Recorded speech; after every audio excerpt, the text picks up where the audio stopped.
Okay, I'm back here. I'm gonna toss some music up and then walk around a little bit and stretch for what will be the final 2 hours of the stream.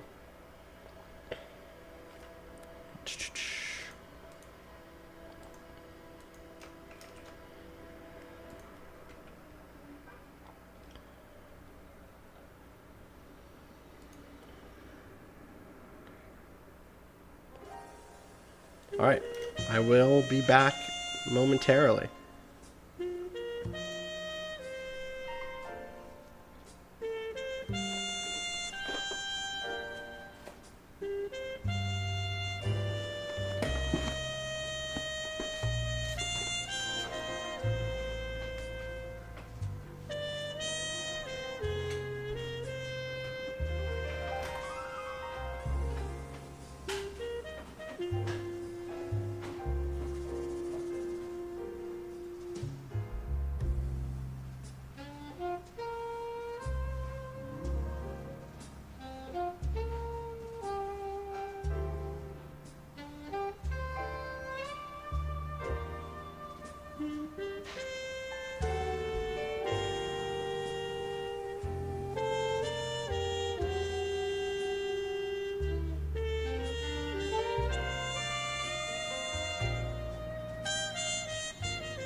I think I figured out what we're doing. I think I figured it out. I will be right back.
Okay, I'm back, and I think I figured out what I want to do.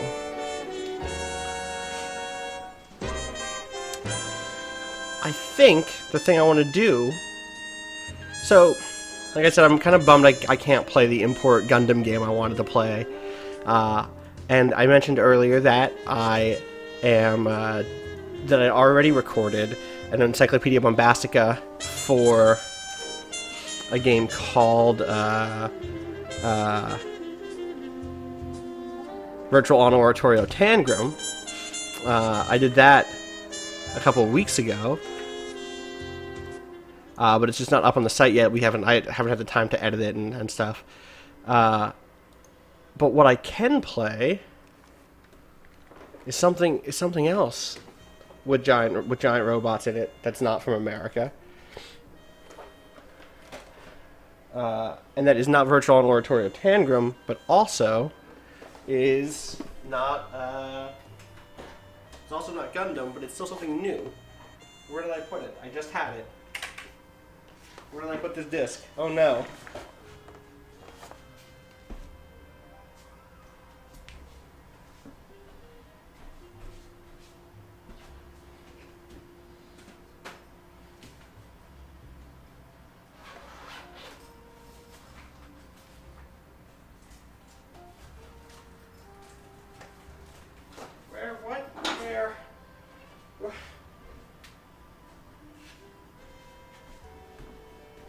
I had a big case. Oh, there it is. There it is. There it is. Phew. Okay. Nope.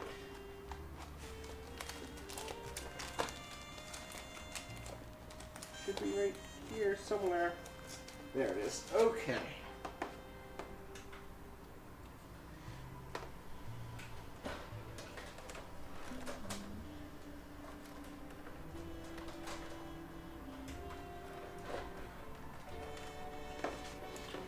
No, I can't play Armored Core either because Armored Core is all. I also only have Armored Core on PS3, and I can't play Armored Core on PS3.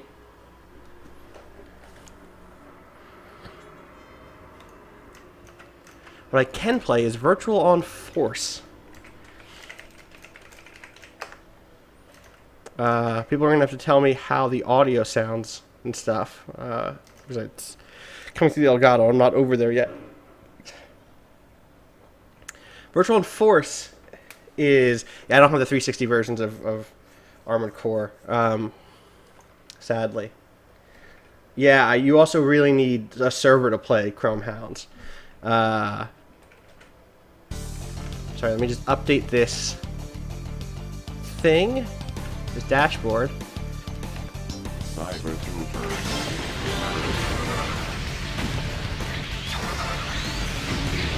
Was Virtual On Poland Force? It's Cyber Troopers Virtual On Force. Obviously. Does that fit? Yes. So, Cyber Troopers Virtual On Force. Audio is loud but good. Okay, I'll bring down the audio a little bit. Better? Maybe even lower.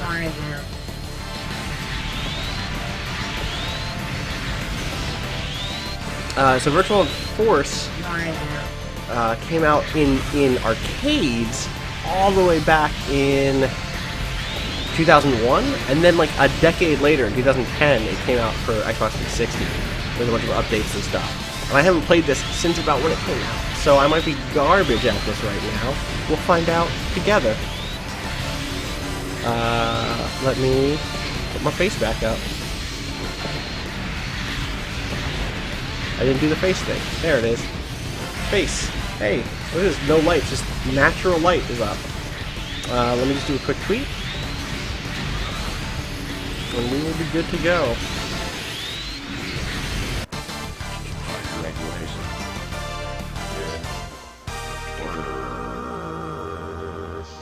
A little less of the big knob would be nice. Man, I have this all the way down to like 10% on the game audio, and it's just still super loud.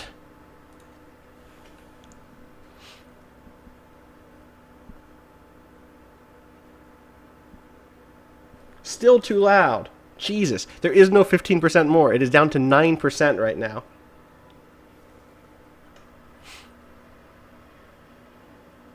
Let me just check my properties on the Elgato. Right, I can bring it down here. That's what I can do. Okay. Let's see if that doesn't crash everything. I hope. I hope it doesn't crash everything.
There we go.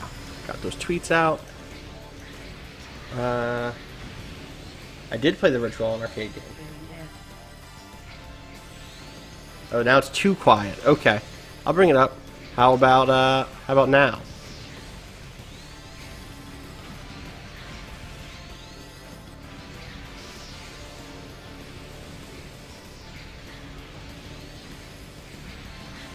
Up 15%.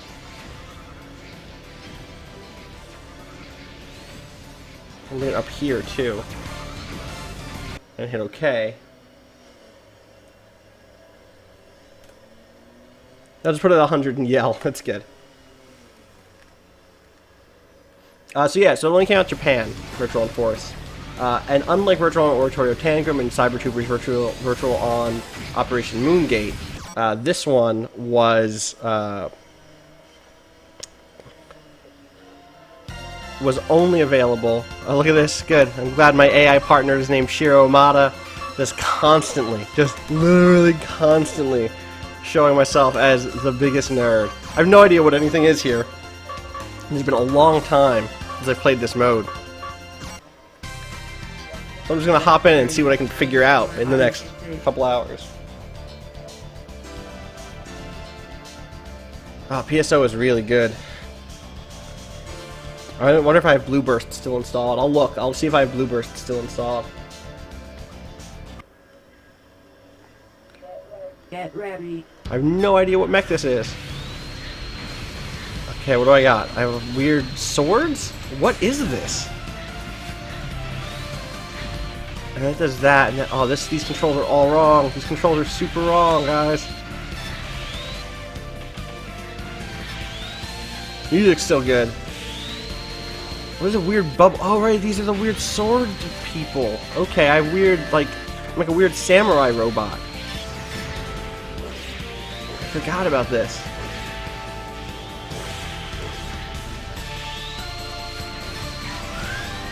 Oh, this is so much slower than Oratorio Tangram is. So much slower.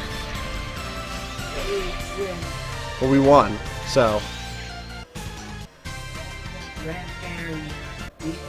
I put like 12 hours into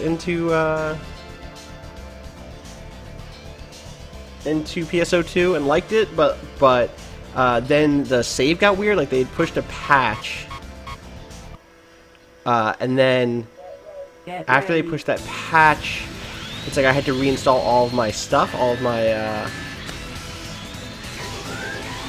my patches, all of my like English patches, and then like I never got around to it, and it was a really good thing because if I had, it turns out that 1 week or whatever, it would have bricked my PC if I had actually gone ahead and continued with the patch, the PSO English patch. So I kind of dodged a bullet there. It was like 3 or 4 years ago when this happened. I think everything's like kind of worked out now, but.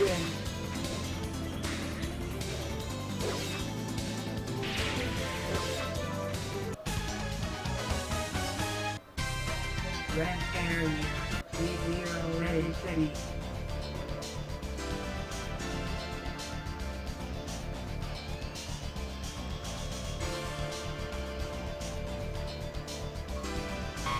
Can I just switch to the other robot here? No. Get ready. Oh, but it makes him the leader. Oh, right. That's how this game works. So there's one robot who's like the leader character and one who is the support, and you win when you kill the leader. When you kill the support, I don't think it's the end of the world. I don't quite remember.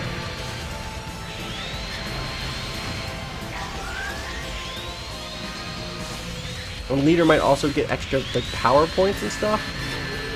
You know, power points. Video games. I want to remap these controls so bad. Also play as a different robot.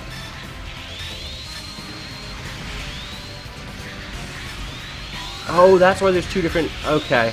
The reason these controls are off is there needs to be a button for switching targets. That's the thing that I'd forgotten about here.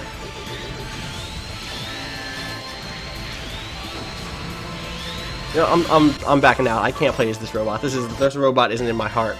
This robot's all right, but this robot ain't in my heart. Yeah. Cryopats says, "Oh, so it's like a carry and a support." See, you already know Dota. I know carries at the very least. X is VR. Okay, what do we got here? We got Temjin, who is like the kind of default, the kind of Ryu of this game. And there are different versions of Temjin. We have Fei Yan, again, lots of different versions of Fei Yan. She's really cool. The Vox series is pretty good. They are like big, bulky mechs mostly. I think they're mostly mining robots that then have some additional variation. Angelin is like a cool angel robot. The Ball series, the Battle series, they have lots of like bits and fins and funnels, which are like weird mecha terms for like drones that like they shoot off by themselves and control separately. Kakekyo is who I was just playing as, which are like the samurai robots. The Afarm series, it's weird that this is Afarm J here because when I was a kid I used to play the Afarm series and they were like just like military dudes. And they were pretty cool, but there's like a lot of different variations of them that I like a lot. Miser is the in the first game it's Viper, in the second game it's Cypher, and then it becomes Miser. They're kind of like transformed. It transforms into a plane. They're kind of like weak defense, but really fast. I like those a lot actually. Spesnif is just Death Scythe from Gundam Wing. Raiden is like a really big, bulky mech that I used to hate when I was a kid, and now I kind of like it a bunch. As you can see, in Force, there's like a million sub-variations on all of this stuff. Okay, so there's also the F-Arm Ts. I don't know what the T stands for. Tactical, probably. I think this one has rocket pads on the back, which obviously means that it is... What's the name of the robot in Tales from the Borderlands from earlier? Something bot?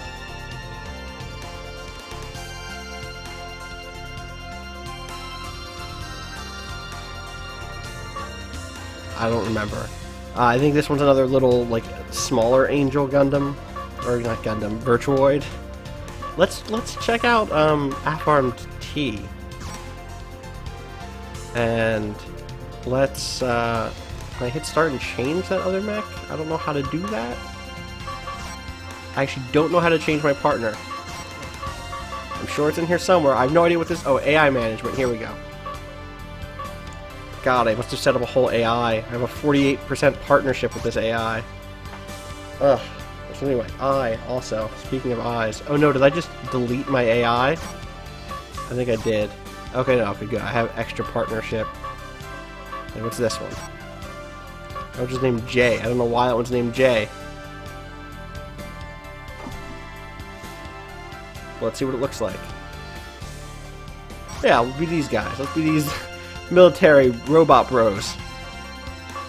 I need a napkin or something. I don't have a tissue in here. Excuse me. In this eye. Bad. Okay. Also, my eyes are just drying out.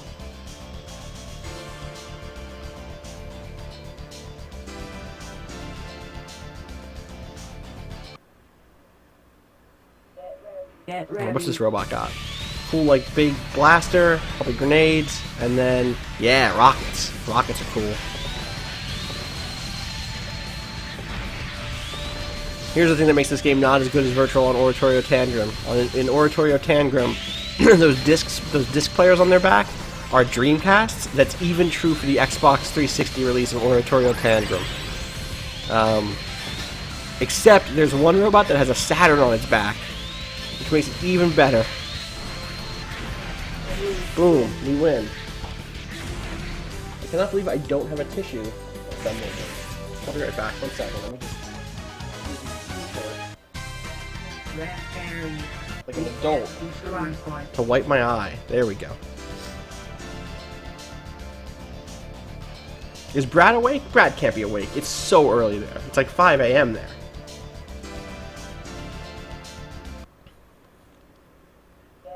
Get ready.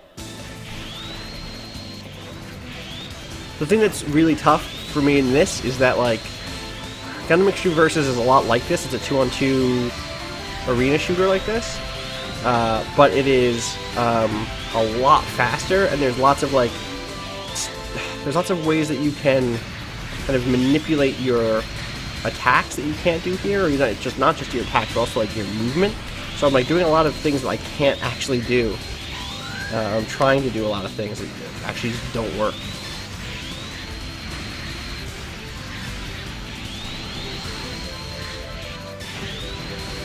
This music is really good.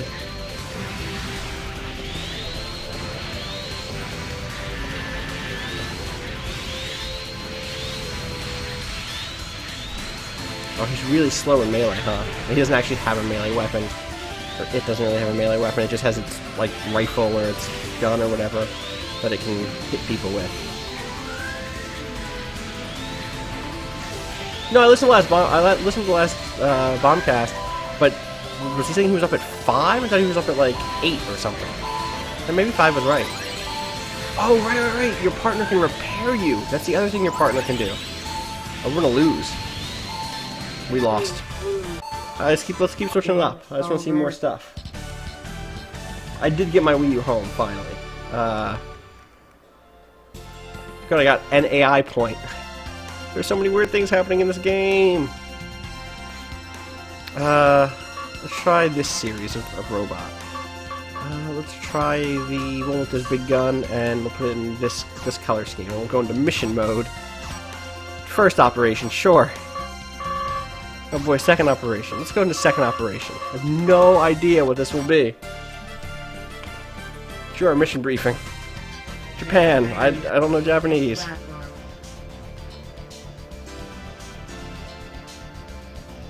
Oh yeah, okay.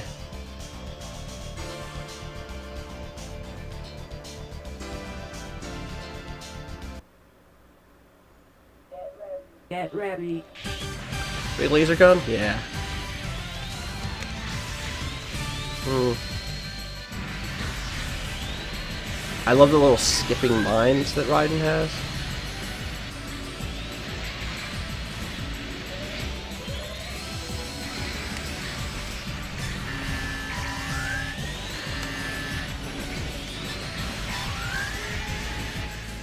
In melee range, that's not really a melee attack, that was still just a giant laser beam. Good heal.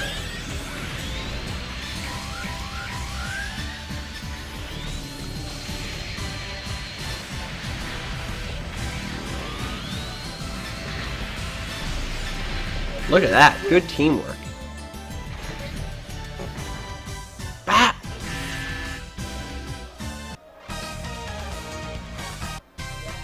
Red barrier. I love Vanquish. Vanquish is really cool. Vanquish is up there with one of my favorite, as like one of my, not my favorite game of the last generation, but like I just had a really great time with it. It hit at a really good time for me, where I was like, I am ready. I need this high, high velocity action right now. It was nice.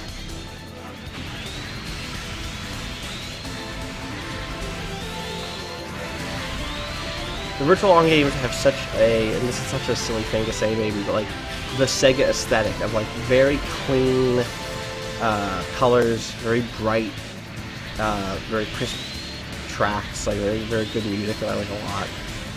I wish this gun shot more than once. Oh, come on. Ooh, powered up attack.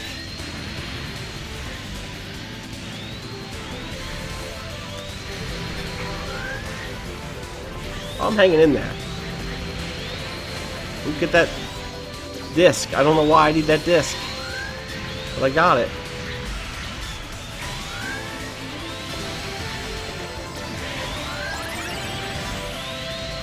Missed. God damn.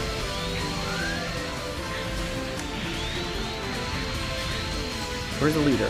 Follow the leader. Follow. We got it. I think we did it. My partner is killing it right now. I love Divine Cybermancy. Red barrier. That game is real good. I'm pretty determined. I'm pretty determined at this point. We're basically there. It's 2 hours away. Like, I'm awake.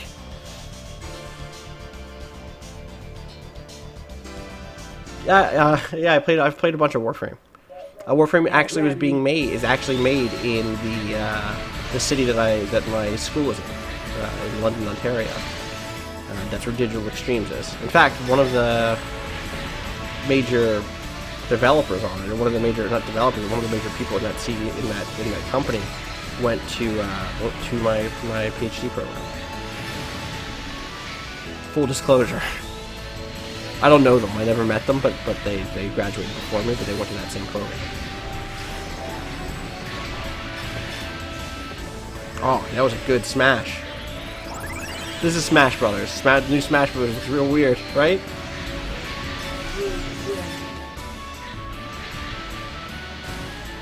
I played Yakuza. I beat Yakuza 1, and then I played a bunch of Yakuza 3, and then that was it. I don't think I ever. I may have picked, or maybe I played 4.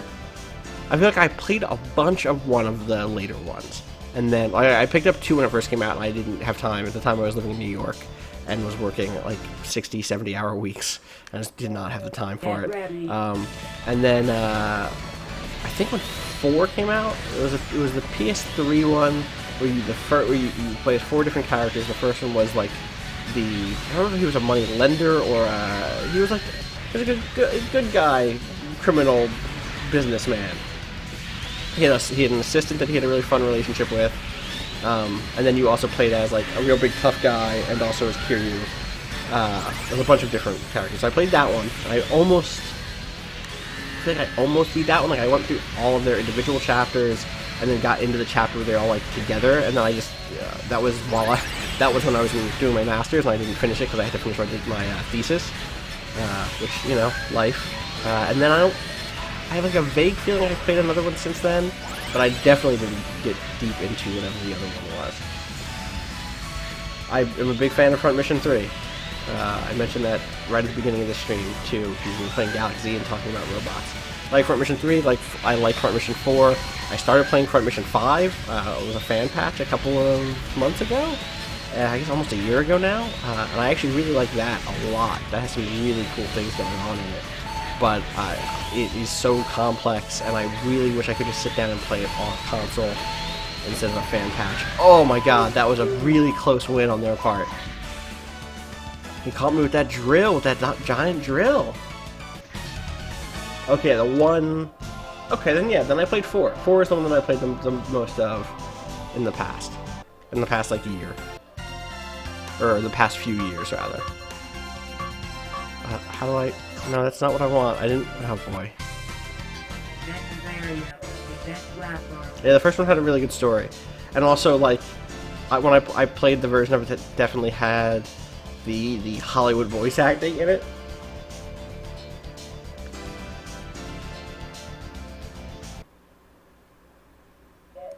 Get ready. I don't know if I'll do a quick look for Yakuza 5, but someone on the site will do a quick look for Yakuza 5 for sure. I kind of don't decide them until much, much closer to when things are out.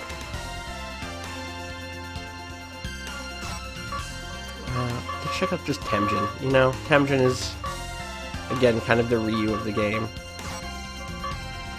And then let's switch up with another AI. Let's find a different AI. Oh, this one's named Char. Char Aznavour, of course. So yes, that's who we're gonna use. Why is this not just taking Char?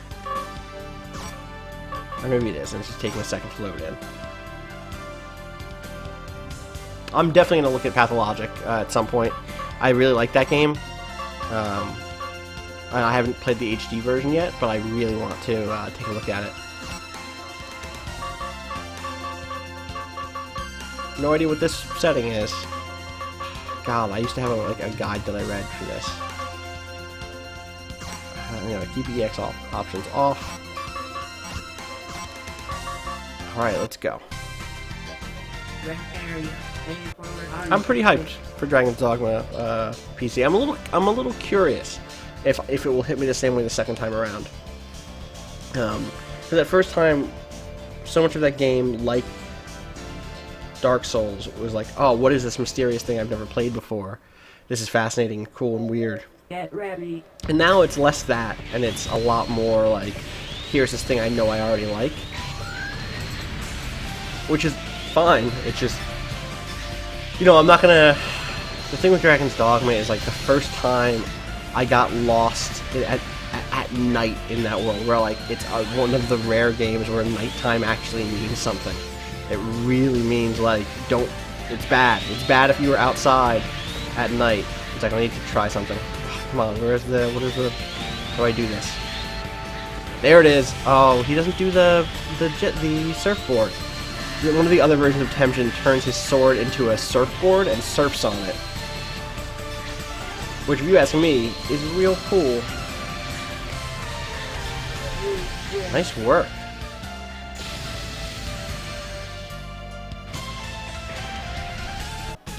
I just went to school at London, Ontario, where I did my PhD there. I was doing my PhD there. Yeah, I love Dragon's Dogma. Very excited for that PC release. And again, like, that's... God, if they just released that PC release when that game came out, it would just be a different world for Dragon's Dogma. Get ready.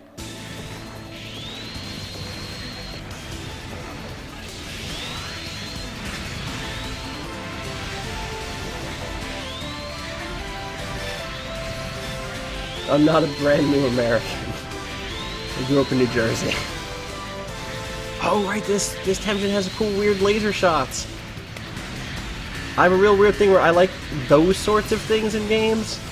Big, weird blue bursts like that. That, like, fly out. Zone of the Enders 2 is filled with them, and it's great.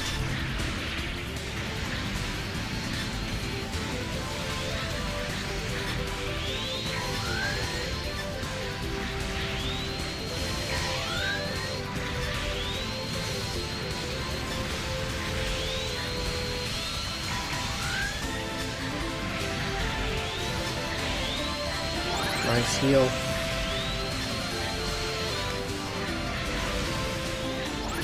Get that kill.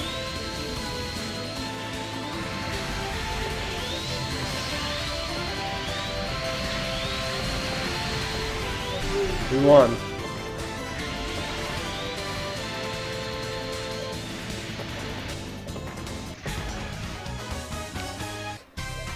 Red area. So I think the second runner is very underrated. Or, I don't know, I don't remember how it was actually rated, but it's certainly under... you know, I think it's tough because so many people think about Kojima as the Metal Gear person, and I understand why. Like, totally. That's the thing that 90% of people know him for, and for good reason. And you know, even though I'm a big Zone of the Enders fan, I get why that's what people obsess over. But Second Runner is so good. I've been thinking about replaying it recently.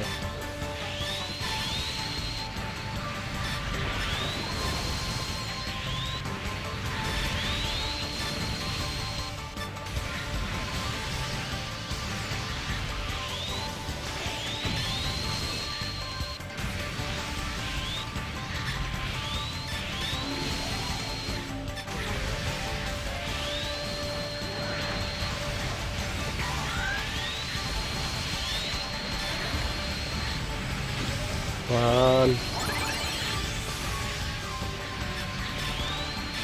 I missed the sword attack. Missed it twice.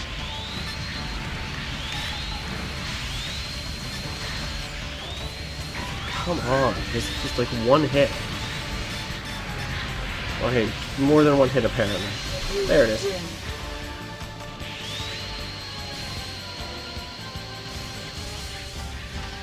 There wasn't oh, you wish you would have gotten into the Zone of the Enders collection thing. It was a bad collection at launch. They patched Second Runner to be good, but at the time, it was bad. It was bad. And they never patched Zone of the Enders 1, so that still has weird frame rate hitches and stuff. I have not had a chance to watch One Punch Man yet. I probably won't until next year. Get ready.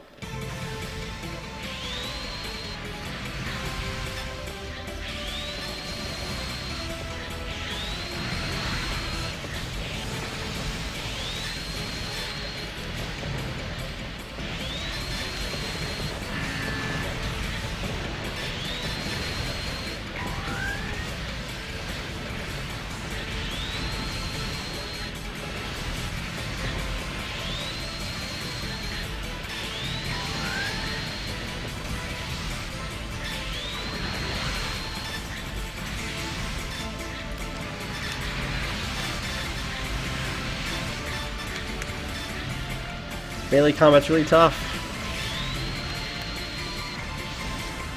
Way overshot that grenade. Oh, heavy hit. Body blow. Let's get some distance here.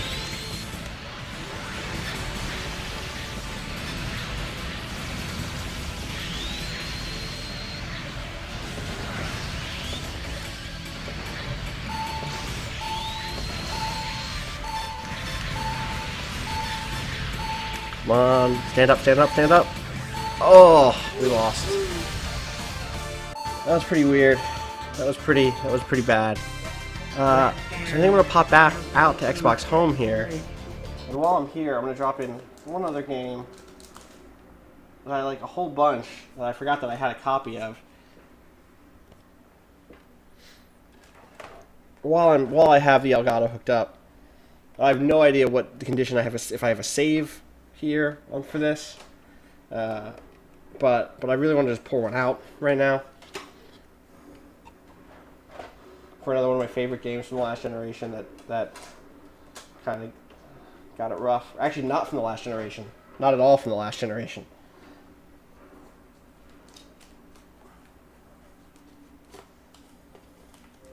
No, there's an update available, but I don't have it on my system. That's heartbreaking.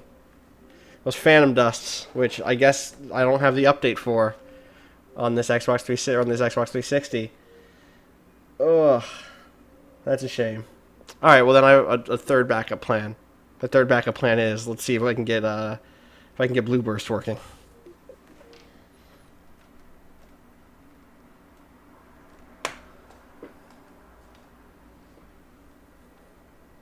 Are there no ads on the dashboard because I don't have my Xbox 360 online right now because it's not wired and I don't have the wireless. I don't have the wireless adapter. You know, I also don't have a Togi or a Togi 2 with me.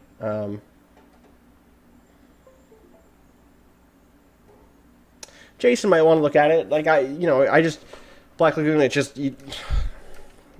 it's not a thing you do to say like, oh yeah, I will quick look that thing, because there's a million reasons why that might not happen. You know, I don't want to make that promise without being sure of it.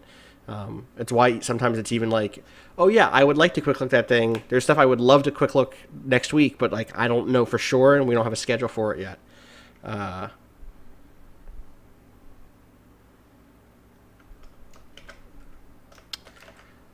Let's see if I have PSO here. Let me get a new. Let me get this thing on top here. Bop. Turn that on. Turn off that Elgato. Turn off the Elgato. I'm bad at turning things off, I guess. Wink. Don't wink.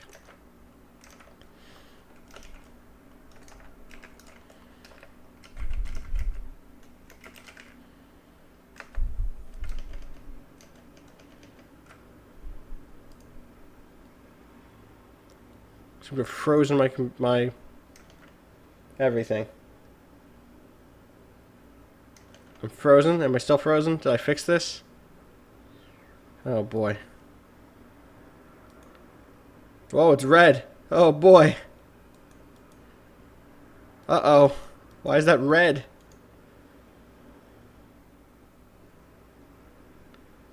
Let's create a new one of these.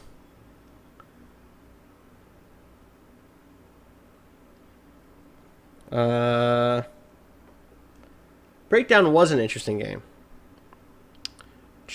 Add video capture device.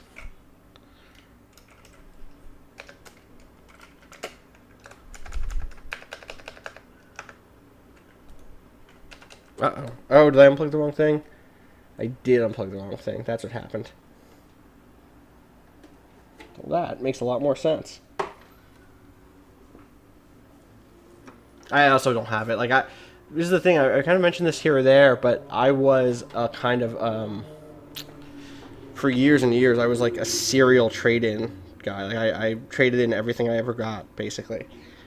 Which means I did not ever really build up much of a catalog. Like, I don't have a big game collection because I was always more interested in playing new stuff and like trying to think about it and write about it and have conversations, and just could just afford that. So I spent years just anything I bought, I traded it in, just over and over again. Grab that, hit that. Hey, there I am. And then let's do edit scene, pull that over here, shrink that down. I think it's doing the autofocus thing I was warning about before. Properties, turn off autofocus. Hi.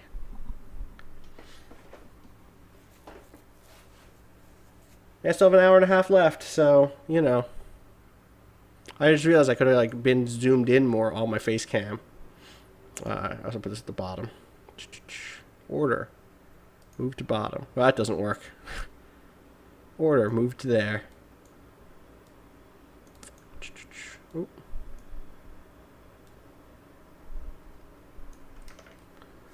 Okay, let's see if I can find PSO. God, where would it even be?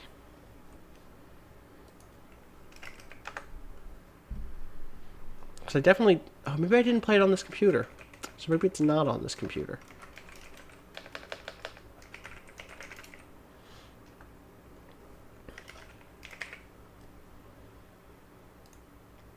The PSO2 file is here.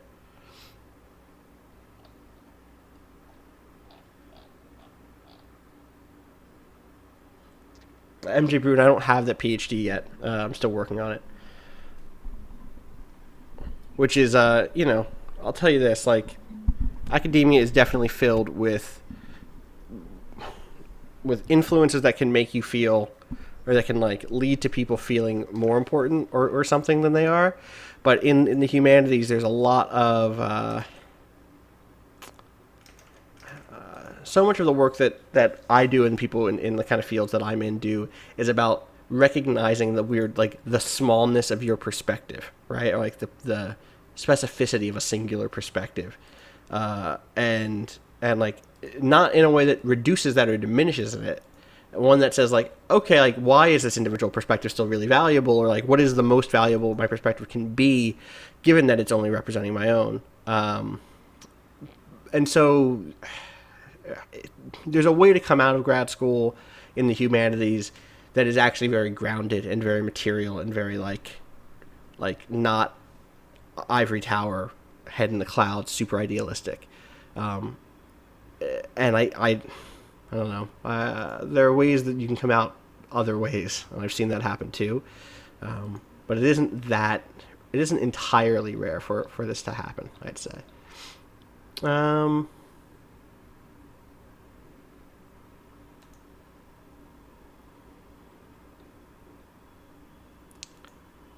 Get an hour and a half left. Okay. Let me look at my own list again real quick. Because I just want to make sure there's nothing else that I was like, oh yeah, I definitely want to do this thing, and then just didn't do it, you know? Here we go. Let's see. Can't do that. That's pretty good. A lot of these are pretty good. Thank you, Alex. Not Alex Navarro.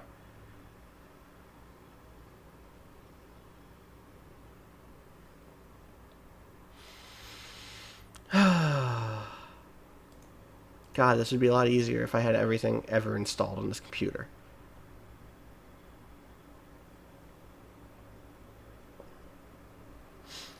Blackblade 500. Good luck. You're only two semesters away. You'll get there. Just keep pushing, you know? You definitely will. I could just start Far Cry 2. I could just start that up. I could just start Galaxy back up also.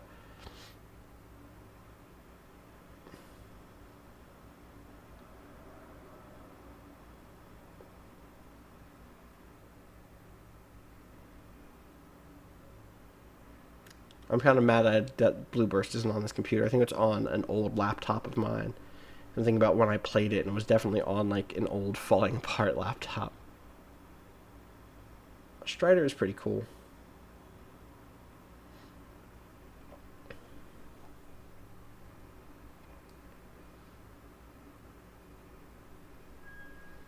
Alright, people are talking about Far Cry 2. You twisted my arm.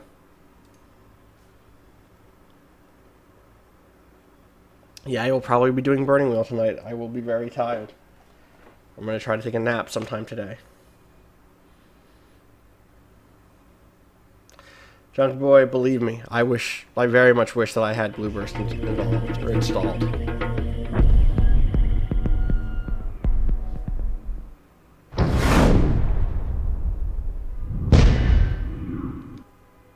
I definitely want to play Soma. I think at this point I'm so tired that playing Soma would maybe be really tough. Let's display. That's 1080, but this is not 1080. Come on now. There's a little window. Oh boy.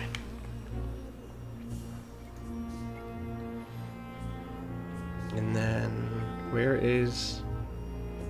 Why is this not in full screen? Oh, can I just alt-enter this? Yeah, I can.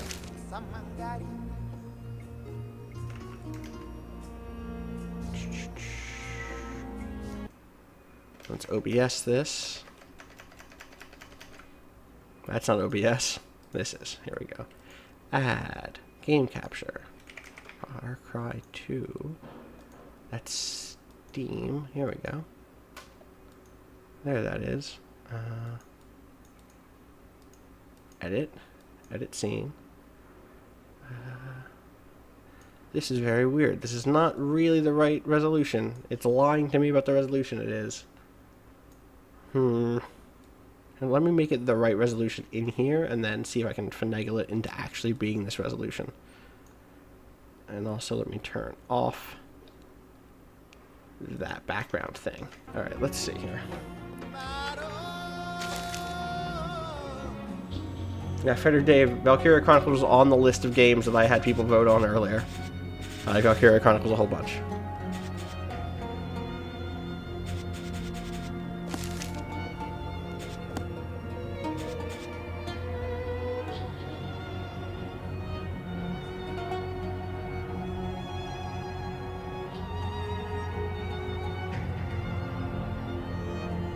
So I'm just checking to make sure. Or to see if maybe actually loading this game up. Or if it's still the wrong resolution. It's still the wrong resolution. Okay. So I go in here. Okay, well now it's... Alright, apply that. Accept. That didn't change anything. It's lying to us right now. It's lying right now. I'm so sure it's lying.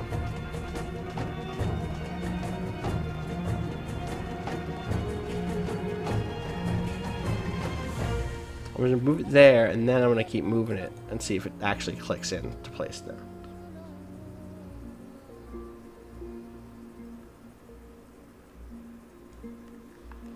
Alright, that looks right to me.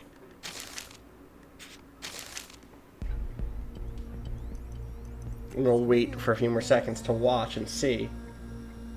Antara says, final stretch, how you holding up? I'm doing well.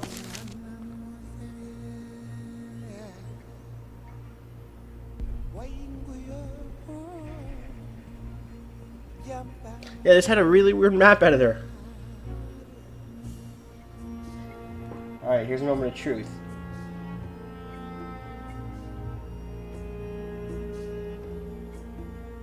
Yeah, that did it. Nice. Alright, continue.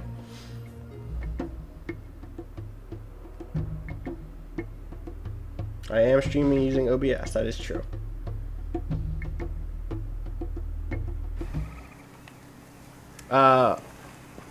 Hey Karami Singh, how you doing?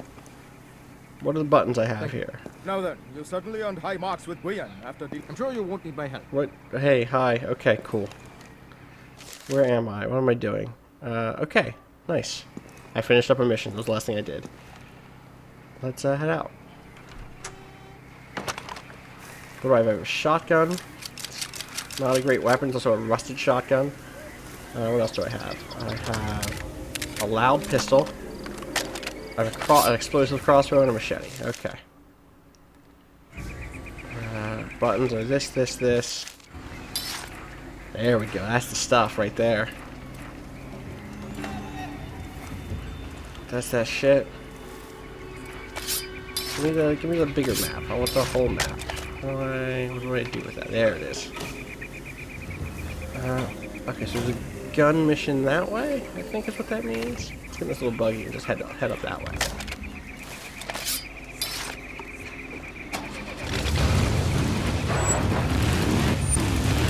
What is it about Far Cry 2 that people love so much? Good question. So for me, I'm going to turn on the master volume a little bit because this is a loud game. For me, it was at this point it's hard to decouple the actual experience of Far Cry 2 with. And also, is this really loud? This feels really loud. It's hard to decouple the actual experience of Far Cry 2 from the promises it was making about the future of the industry and the future of first-person shooters, and its relationship to other emerging first-person shooters at the time. It's kind of important for me to always contextualize Far Cry 2. God, this is so loud. It's really important for me to contextualize Far Cry 2 in terms of the rise of like Modern Warfare 2 or Modern Warfare and Call of Duty 4, because there was like a weird divergence there in terms of what the kind of goals were for what kind of mass audience first-person shooters were. And I don't think that one is necessarily better than the other, but it so strikes me that many of the directions that Far Cry 2 wanted to go in were about disempowering the player, and I'm way into that because that's the person I am, and because I felt really empowered through a million other games, and so it was really fascinating to play a game where I didn't feel empowered. I like games that like I said this all night now. Like I like the games that will mix that up for me.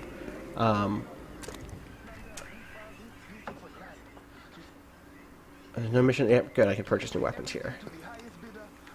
Welcome, friend. Just the sort of businessman I need. I know a man bringing in a shipment of arms over the border north of here. He's the competition. And so now, looking back on it, the thing that makes me still like this game a lot is its sparseness. Is that like, yeah, it has submissions, it has maps with icons on it and all that. But I have to like, it's not fed to me in the way. That's kind of reductive. It's not. There is a lot of me searching out the content I want to pursue in a game like this, and in this game.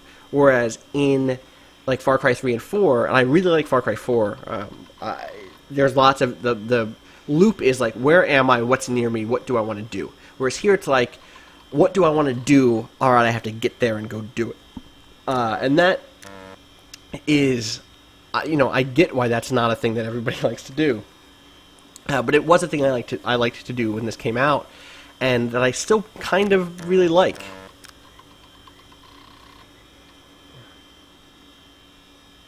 I think most people like 3 and 4 for plenty good reasons. Like, there is 2 takes a lot of work and a lot of time, and like here's the thing, like I haven't gone back to 2 as often as I would like to have, because it takes more time than I have to actually engage with it. I'm just gonna save my diamonds until I get some better guns. Yeah, it didn't have the busy work. Like that's definitely a big part of it for me. Is like it has 6 core mission types, and for each main story mission, there's a sub mission that your buddy can offer you.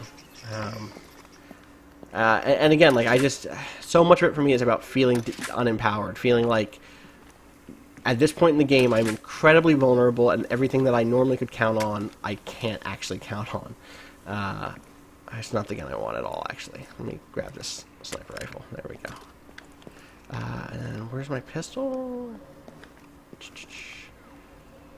I just remembered why I don't actually play this on PC very much, is because the controller support is kind of garbage on PC. There's like a really slow Y-axis, and the X-axis has like a very strange acceleration thing on it. If I remember, it's not really good. It's just like, oh, mouse sensitivity. That's all it has. It doesn't have XY axis sensitivity.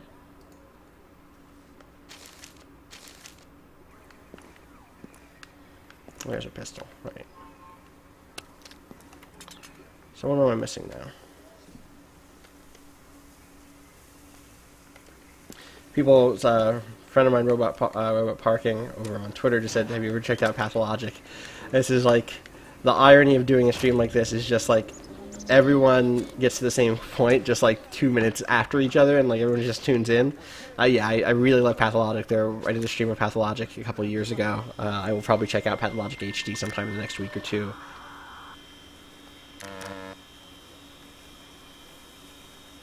Let's get this pistol belt. Ammo is good. And let's check it out.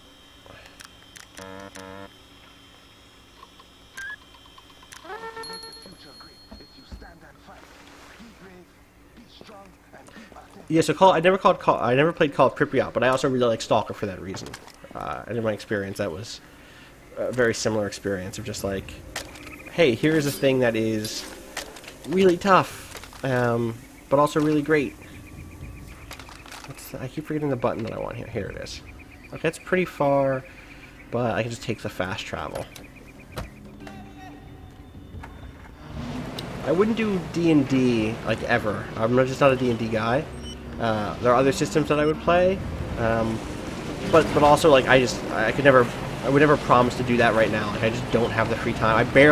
Here's the thing. Like I have a tabletop role-playing game podcast that I right now only ever get to run once every 2 to 3 weeks because that's how limited my schedule is. Whereas this time last year I was running it once a week. So you know, I could never agree to do something like that right now because it would probably lead me to feeling like a flake if I ever had to not run it, and I'd rather just like not make that promise than say it's going to happen if it's not. Yeah, I definitely want to play Breakdown. I definitely do. Oh boy. This is what I get for trying to do what I'm doing on hardcore mode. I'm going to die. I'm down. They got me. Except, in Far Cry 2, what just happened is not a game over. As an excuse to be rescued by your buddy.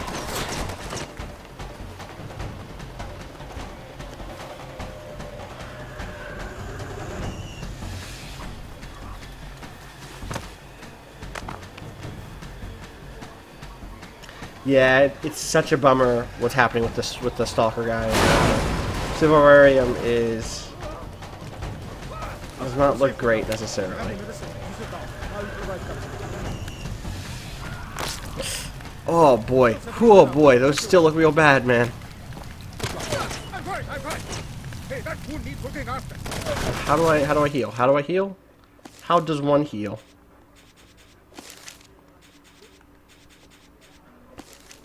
Oh good, this is all good, okay. It's not that button, it's not that button. Nope, nope, there it is, right. There we go. I'm empty, cover me. I'm not gonna run rifts. All this to get to this bus that's on the other side of that fire.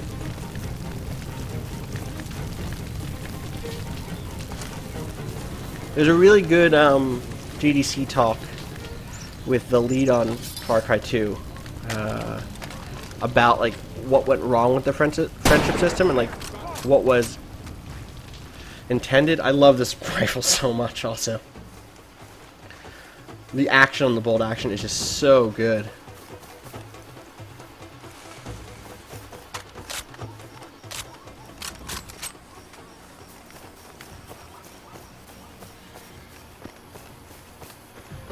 Alright, where are we going? I think top middle, right?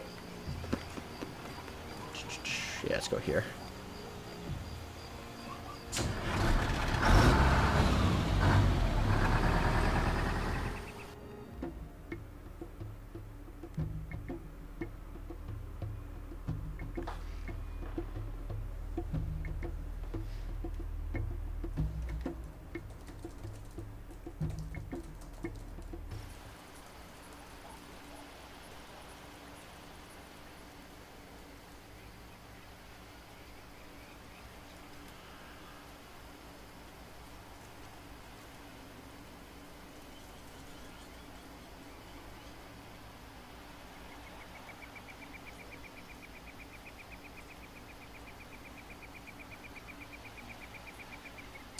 Sorry, I figured I should tweet. Again, a quick reminder, I'm really happy to see that we're up to 12,608.93 cents. You go to tinyurl.com/GBEXLIFE for more details about how you can support the charity that we're trying to raise funds for. This is Extra Life. We are trying to raise funds specifically for a hospital that's in Oakland. I'm already really thrilled with the amount we've already raised. I'd love to see some more people kick in before I end, so I can go to sleep like, yeah, 13,000. That's a lot of money. Let's save and continue. All right, where are we going here? Right, sure. All right, just take that northern road, right? Yeah.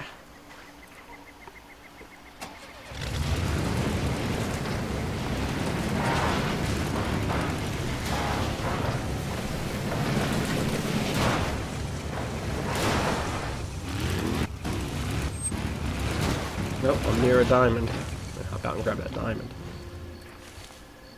There, where are you at, diamond?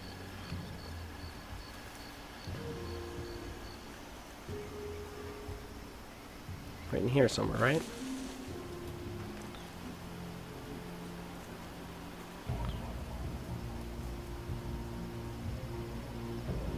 Okay.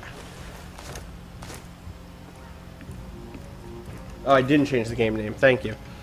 Sorry, I'll change that right now. Hopefully that won't crash this game. We will see. Ah, it did change the resolution, didn't it? Good. Good.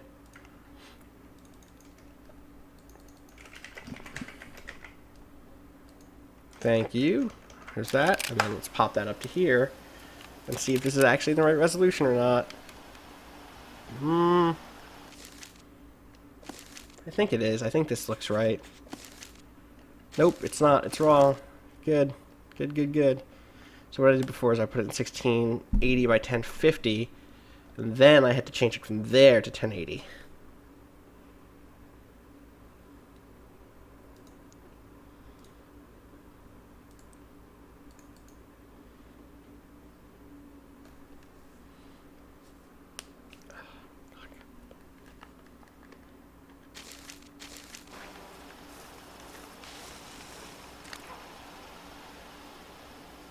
This diamond is right here somewhere. I don't think this is a perfect game by any means either. And I mean that both in terms of, I have issues with it both as oh, this is a fun thing that I want to spend my time with, and also I have some Austin Walker-ass political issues in terms of its depiction of war in civil war in foreign countries, and its reluctance to show civilians in distress, and there's a certain sort of have its cake and eat it too-ness about a lot of this game. But I also just I adore it for most of its ambitions, and I think that it lands its ambitions for me. Yep, I played a ton of Call of Cthulhu in college. That was one of my major go-to tabletop RPG experiences, actually. I don't love it as a game either, though. The Call of Cthulhu is a game that is I don't like the basic roleplay system very much, the D100 system, for a bunch of really weird, complex reasons. I don't know that it thematically supports the sort of surprise and awe that I want from my Lovecraftian horror. What are these animals?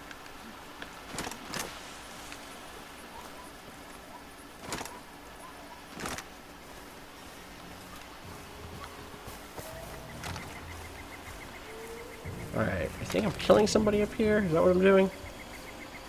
Does it say? What's it say? Destroy convoy. Okay. Well.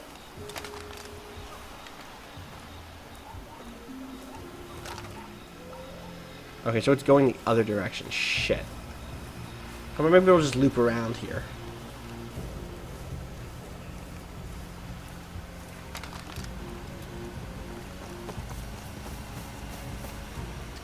N. McKee says, any tips for getting into tabletop games without friends who want to play it?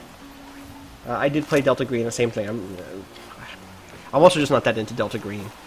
I have a friend who was way into it. Anyway, tips for getting into tabletop games.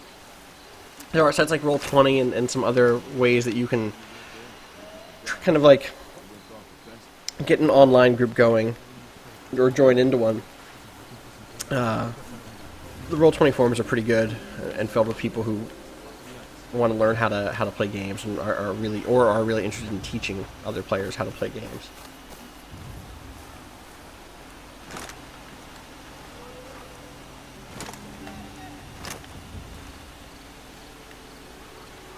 Yeah, I thought the Lovecraftian aspects of Bloodborne were alright. What I thought about those mostly was, hey, this is a really good implementation of this stuff, which is separate from, like, I'm actually interested in this stuff, right? Does that make sense? Which is like, I'm kind of not super into sanity mechanics at this point. But to the degree that it had sanity mechanics, boy did it do them really well. You didn't see anything. You're dead. You're a dead guy. So are you. Oh, that rifle sounds so good. There's still one more guy in there. I think, yep. And like, this game is such the eternal... Would I rather have information? Would I rather have perfect information, or is there something fascinating and like and rad about not having that information? Like, that guy could have been in here for a lot longer, and I wouldn't have known. And like, the thing doesn't come up. So, like, for instance, in Metal Gear Solid 5, if I had killed all these people, it would have popped up a thing and saying like, "You did it! You killed all the men! You killed all the men! You did it!" Which is totally. I get why it does that. I like it when that happens. Like, oh man, cool, I unlocked a new emblem. But that's not the only way to do games, right? Like, there are other ways to do that sort of thing. And like, there's a different sort of joy in, and like, joy is maybe like not the right word, but it's one of the reasons why I always default to just like, there's a different sort of pleasure in. And it's a nervous pleasure. It's not like the way we think about pleasure generally, of just like not knowing, kind of like unsureness, but like almost in a role-playing sense, where it's like, shit, is this going to work out? Did I get everybody? Like, and in this game especially, there's often a situation where it's like, I think I got everybody, and you run up and there's like a guy who's on his last breath and still has his gun and is totally able to fuck you up. Getting them in is easy. I brought them in over the mountain, through the desert, whatever. The hard part is moving them inside the country. Whenever you get stopped, you gotta bribe someone to shoot someone. Vampire the Masquerade Bloodlines was the one game I meant to include on this fucking game list. I completely forgot. Completely forgot. My bad. Subtitles are on, just these tapes don't get subtitles, I guess. He packed C4 into the corpses, figured no one would search them. Smart guy.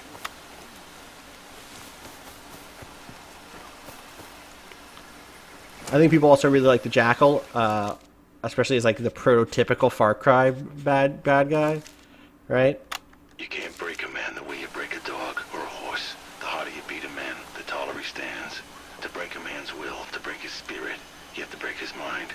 Men have this idea that we can fight with dignity, that there's a proper way to kill someone. It's absurd. It's an aesthetic. We needed to endure the bloody horror of murder. You must destroy that idea. Show him what a messy, terrible thing it is to kill a man, and then show him that you relish in it. Shoot the wound, then execute the wounded. Burn them. Take them in close combat. Destroy the preconceptions of what a man is, and you become their personal monster. Got it. When they fear you, you become stronger. You become better. But let's never forget, it's a display. It's a posture, like a lion's roar or a gorilla thumping at his chest. If you lose yourself in the display, if you succumb to the horror, then you become the monster. Not more than a man, but less, and it can be fatal.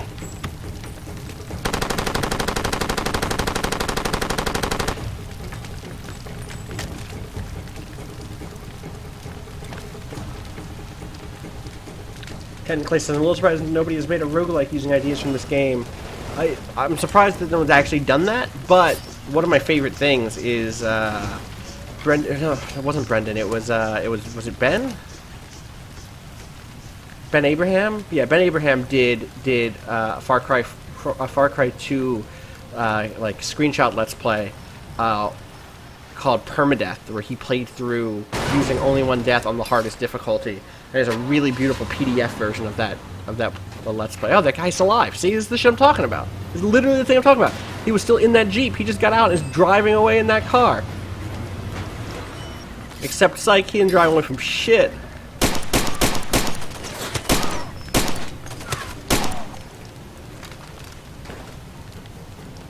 Where you hiding? Oh, you're hiding behind that fire. Fire ain't good cover though, homie.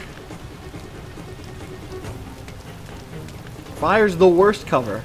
I think he got burned alive.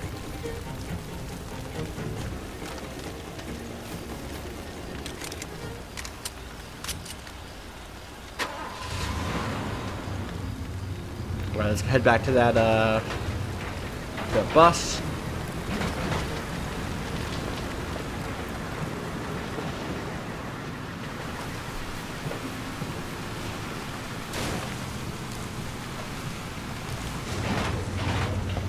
I definitely understand oh man, they saw me from all the way out there, huh? Cool. Let's hop out of that. Oh, that's the wrong button. Wanted to do this, not that other thing. I definitely understand someone in the chat had said like, oh, I really want some of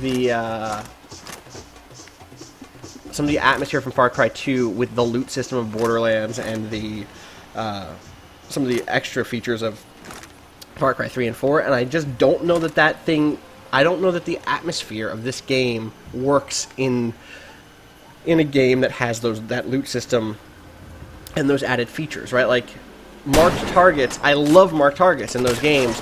Those games have a different atmosphere because you can mark targets. I'm happy you can mark targets in those games. I'm happy that game exists. I'm also happy that this game doesn't have those things. Like, we now have both of those games available.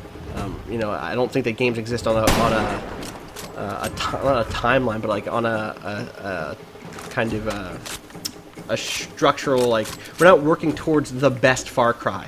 We're working towards more and more different Far Cries, and we can judge them in that way. And there are ways, of course, in which you can say like, oh, this one succeeded at its goals in a way that this other one didn't.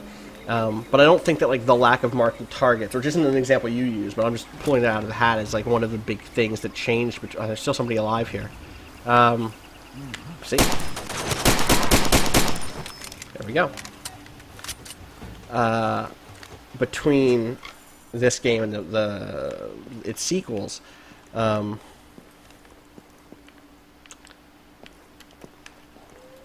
yeah, I think that like if you have that loot system, the second that there's that much additional information about, the second that this is a game about collecting loot in the sense, and this wraps back around to a conversation we were having before, but in the sense that it's like, oh, there's like randomized guns, instead of just like, this is the one gun I've worked really hard for the last like 3 hours, and now I worked another 3 hours and I got the sniper rifle on it. You know, that's part of the atmosphere to this game. In some ways, that's why I really like thinking about Metal Gear Solid 5 as a spiritual successor to this game, because it does have that. Like, man, I fucking busted my ass for a long time to get this rifle with the cool scope on it and the good silencer that feels great. Like, this changes my whole game. It totally has that atmosphere. Whereas, like, the Borderlands atmosphere for me is one of constant progress. It's one where, like, it's not and I've written about this before, but like, it's not the power fantasy of I am invincible immediately. It's the power fantasy of like, no matter what I do, I will be constantly getting better. And Far Cry 2, like, I don't say it rejects that fantasy, because you are getting better. It's just that the rate in which you get better is very slow, and you constantly run into things that prevent you from that curve is not linear, right? You're not constantly getting better, and you're not constantly avoiding the obstacle that you had trouble with early on. Instead, you are kind of making progress by gaining new weapons and getting better at the game, while also running into things that will just be forever a stomp on you. I guess I could click on right just to go to that other. I'm just gonna do that. I'm gonna get in this car and just head east. But you're running into the malaria, you're running into the rusted weapons breaking on you, stuff like that. I don't know that the original Far Cry has been unfairly forgotten. I think it's the hardest one to go back to. I think that Far Cry 2 Far Cry 2 feels like, this is a very loose and again reductive comparison, but like Far Cry is to Morrowind as Far Cry 2 is to Oblivion. And I actually don't know that I actually believe that, because there are ways in which that's completely wrong. The one big way is that like I'm way more excited to replay. If you would tell me I could play a new Morrowind right now or a new Oblivion, I would always say a new Morrowind, but I would never say a new Far Cry over a new Far Cry 2. The way in which I do think that they're similar is that Far Cry 2 is similar enough to the games that came after it, whereas Far Cry 1 is like the cover system just isn't there, like the AI sitting in the trees and like shooting out at you from the bushes from a million miles away. That's always been a problem in the Far Cry games. It's super a problem in the first Far Cry game. My favorite power fantasy game, and one that I think does a good job of telling a compelling power fantasy. I was just talking about Morrowind. I think Morrowind does it really well. I think New Vegas does it really well. Because it situates that power and contextualizes it, right? It says like this is what having power means. Like it means being like Kaiser's Legion, where you're heartless or where you're utilitarian to a fault. It means like being like the new California Republic, where you're bureaucratic to a fault. It means like being Mr. House, where you're almost non-human. Nope. Or it means this other solution, this other anarchy. Hey, buddy. Good duck. Boy, hardcore mode is really rough.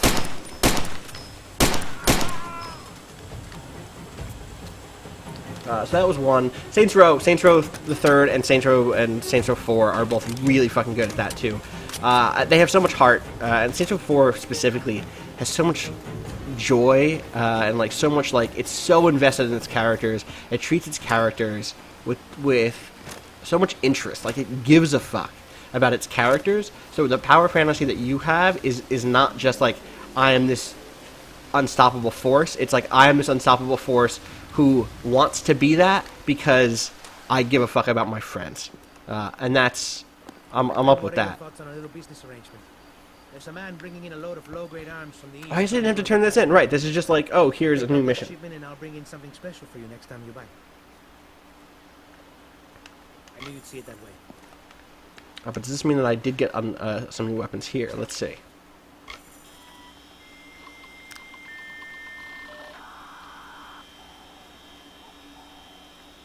Do I not already have the Homeland shotgun? What shotgun do I already have? Oh, that was a shotgun I'd stolen. Oh, the Silent Makarov is a silent weapon, so I might get that. I'm gonna get that.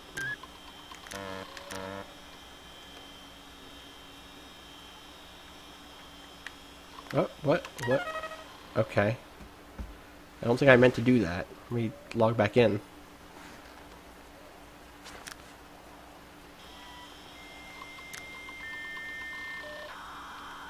There it is.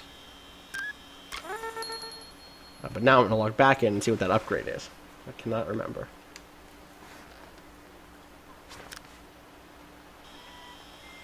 Yeah, Daggerfall, I never could get into it for the same reason that I think a lot of people now can't get into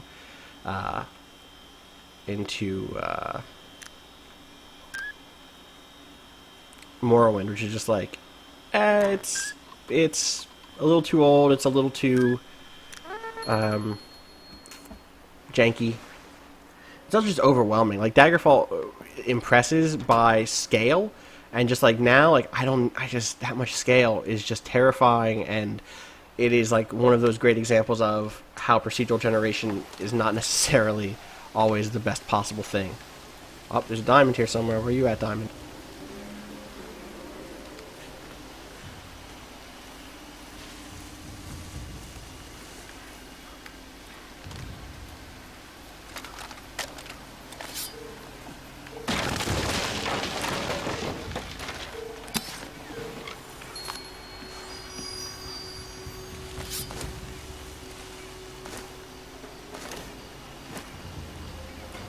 Jeremy, I'm super tired. I'm just also, you know, I'm playing Far Cry 2. Far Cry 2 gets those brain juices going. That's proof that it's a good game. That's how it works.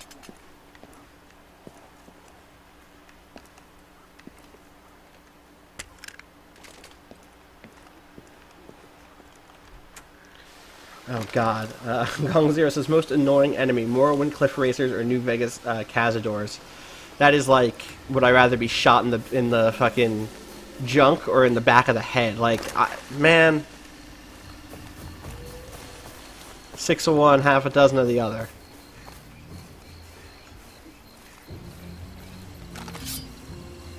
Yeah, I'd heard some of the stuff about the Ubisoft or the Far Cry like connection stuff, which that's a fun thing to think about a little bit.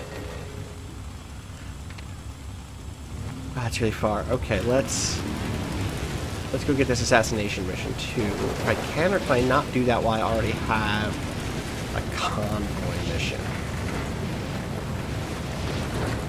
Let's find out, shall we?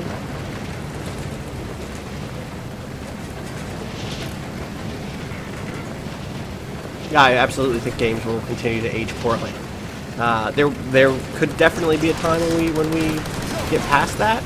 I don't know what that time looks like. But like as far as I can tell, like if we're really talking about this VR stuff as being a legit thing, which I think we are, then yeah, I think plenty of our games, like for instance, even games that we think are like really fucking good. I think about moments in like The Last of Us that just completely broke for me, and I hope in 13 years we'll be at a place where those sorts of ways that game broke aren't happening anymore. Maybe I'm wrong. Maybe games will continue to break in that way.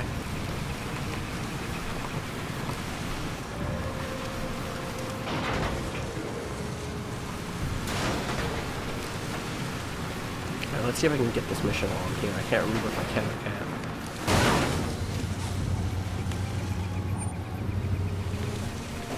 So it's not just about, like, will they look good or bad? Because, like, one of the things with Daggerfall isn't just like, oh, it looks bad. I think there are games that look the way Daggerfall looks that actually hold up better. Other, like, dungeon crawlers that are more focused and more limited in scope. And also just, like, where their UIs are a little bit more intuitive still. Things like that, and we'll definitely have those. Like that's one of the things that makes me.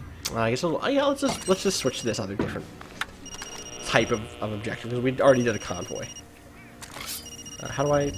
Oh boy, good timing. Listen very carefully. There's an available target opportunity. Proceed to the objective marked on your map. That's not. I threw a grenade. I wanted to take my malaria medicine. Whoops.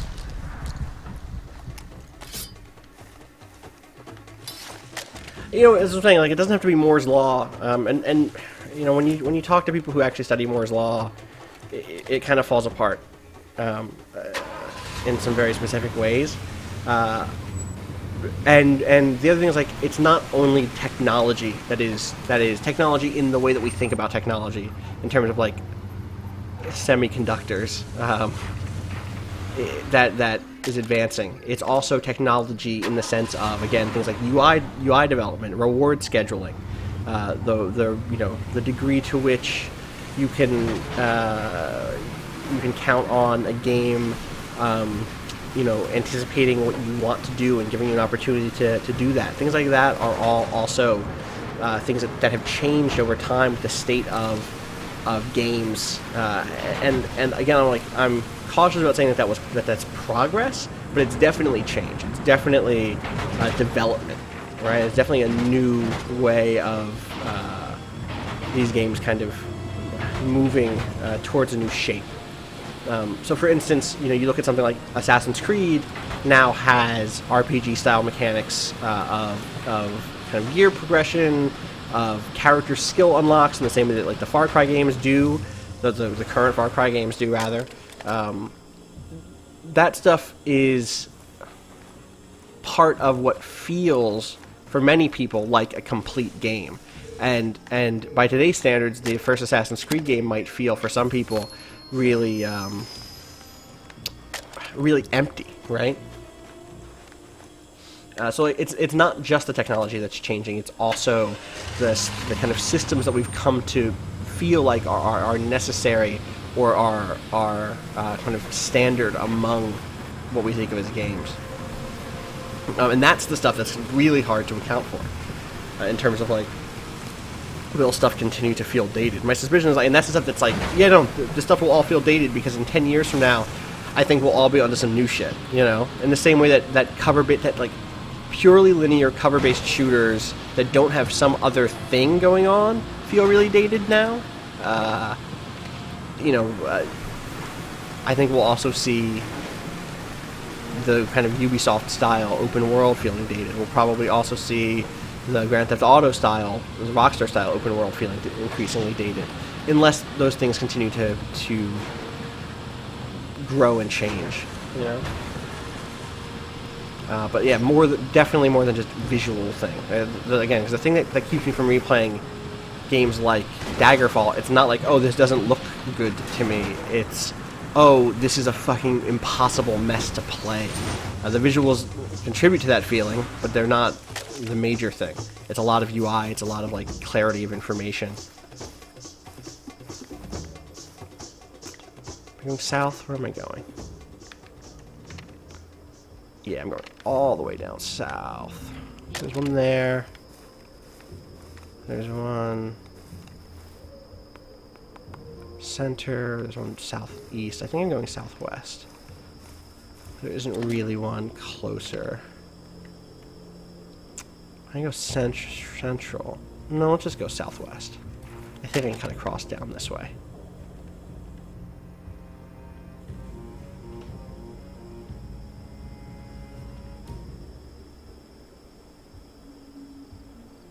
I could never play through New Vegas as Kaiser's Legion. Yep, I've chatted with Birch.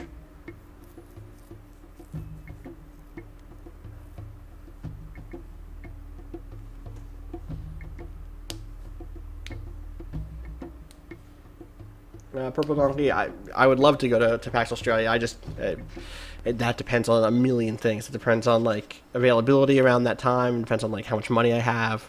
A million things, you know.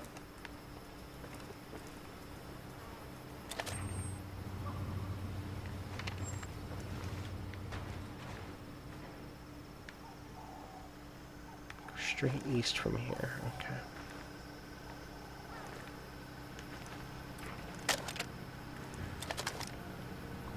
I don't know what the dark, terrible future of gaming is going to be a thing that we can't anticipate yet. If we could anticipate it, it wouldn't be so dark. You know, when Oblivion rolled out Horse Armor, we all freaked out because we thought it would mean that that our big games would be filled with little microtransactions that took us.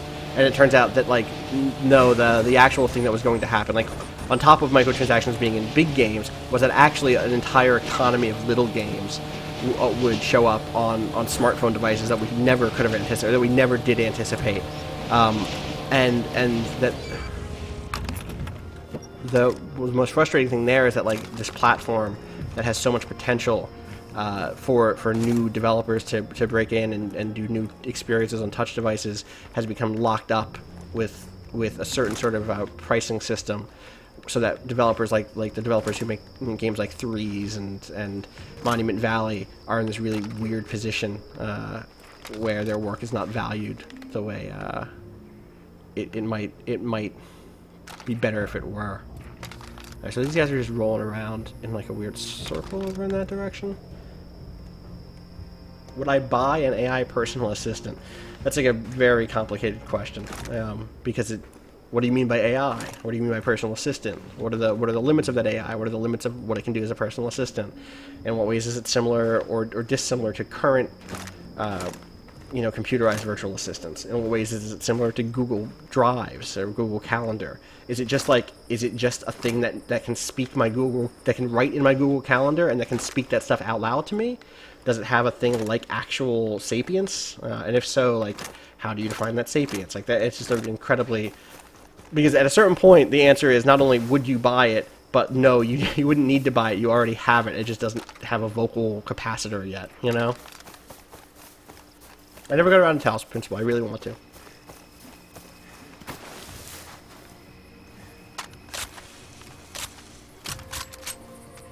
I think that I think there's a sliding scale for what is a modern or an old game. I think games like Assassin's Creed are productive for us because they blur that line, because they're so at once so close, right? 2007, 2008, somewhere in there, for Assassin's Creed 1, and I think 2007, and at the same time are so different from their most contemporary incarnations, right? Like, games have changed, I think, in a big way. Those sorts of games. Like, games in general, too, but even among that set, games have changed in a big way. Junkboy Zero says, have you been playing any Subterfuge? I played a bunch of Subterfuge at the beginning of the year, and it drained the shit out of me. I would maybe play another game, but it would have to not be in November, I think. I think I couldn't do it in the middle of this season. Pre-game of the year, you know, busy with school and work, and just, like, complete and family stuff. Like, it would just be a disaster right now.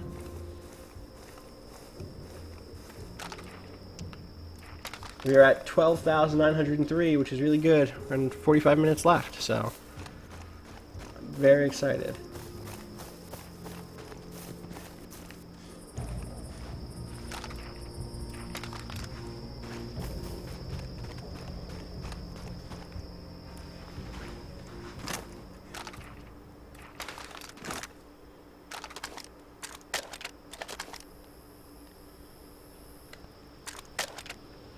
I only have one of these left. I think there's 2 enemies. Let's see if they see me. They might just see me. This might be one of those things where the system is broken. It isn't. I killed myself. That was good. Good.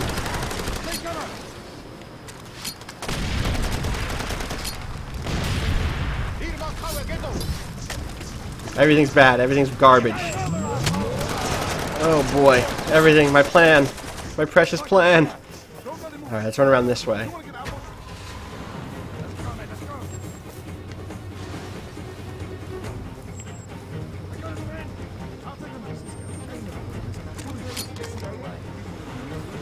Oh, that was maybe a good throw.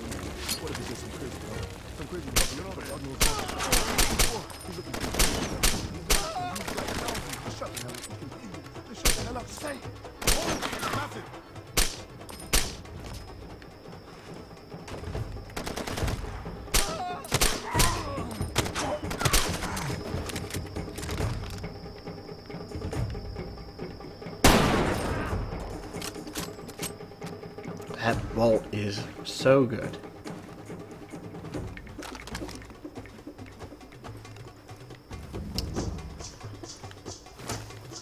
Alright, someone's still alive. Where is he? There he is.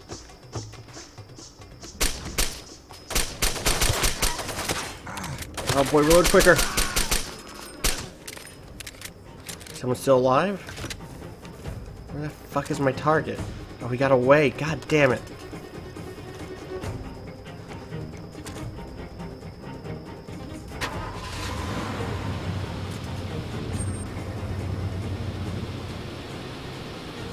I definitely think KOTOR 2 is incredibly dated. It doesn't mean that it's not one of my favorite games. It just means it's, you know, extra hard to recommend.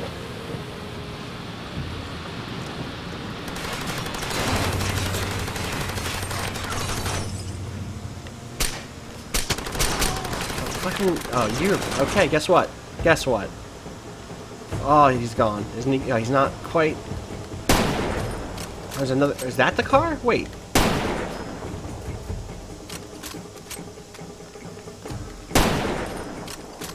Are there 2 sets of cars out here? What's happening?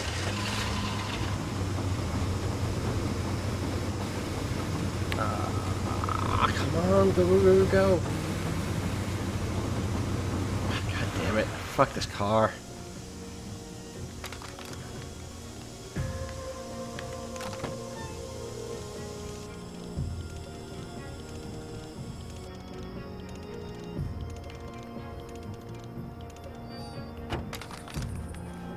I'm not sure if we'll come back to Sword Coast Legends. It depends on if Vinny and I have a chance to dig into it a little bit more.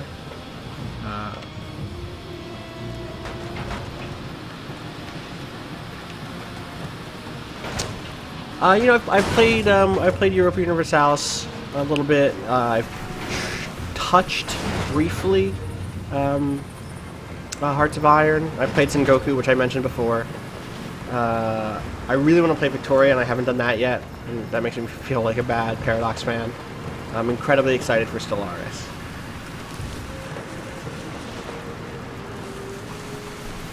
I don't really prefer those. You asked if someone asked if I prefer the KOTOR universe to the Star Wars universe, and those things are so intermingled, and I don't think there's any like clean cut division between them.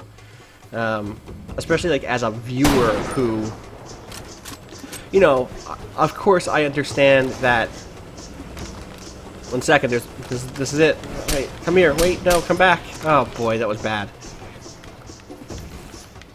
Yeah, make that turn. Do it. Alright, come back around this way? Is that what you're doing? Is that your path? What's your path? Okay, I think we can... so, like, I of course know that the new Kylo Ren is not supposed to be reminiscent of Revan, right? But I can't not see that. I can't not see it, and so of course it's going to call to mind Revan and evoke all sorts of emotional responses tied into whatever I see. And when I say emotional, I don't mean like I'm gonna like, oh no, I'm in tears because of Revan, but I just mean that like my experience is painted by that, because like, oh look, this is a mask that I associate with Sith characters like Revan, which means that I think of them, I'm going to innately have thoughts about redemption and about, militancy and stuff like that, just by seeing this character's mask. I'd love to play more EU4, believe me. It was a moment where it was like, I have just enough time to learn one of these games. Which one should I learn? I'm gonna learn Crusader Kings. It is really hard to describe how little free time I have right now. I wish I had more. Hopefully sometime soon. That's not the car. I want the second car here. I want the second car.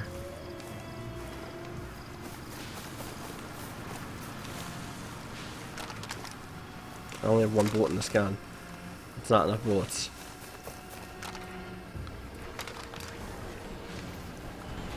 Hey, buddy. Fuck. Wait, stop, wait. Oh, this is not good. I got him. I got someone.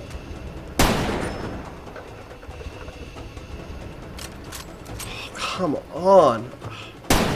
God damn it. I got all but one of those guys. They're going to keep running this route. I've mentioned Bob Ross a couple times tonight. I have definitely been watching some of that stuff. He's fantastic.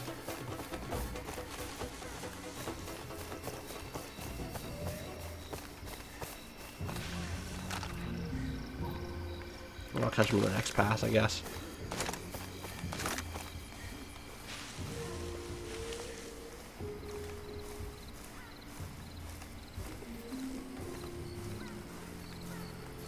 I don't know. I don't know which of those you should play. I've played all of Her Story. I've played a little bit of Elle's Heartbreak, and I've played a substantial part of Read Only Memories. Read Only Memories is very text heavy.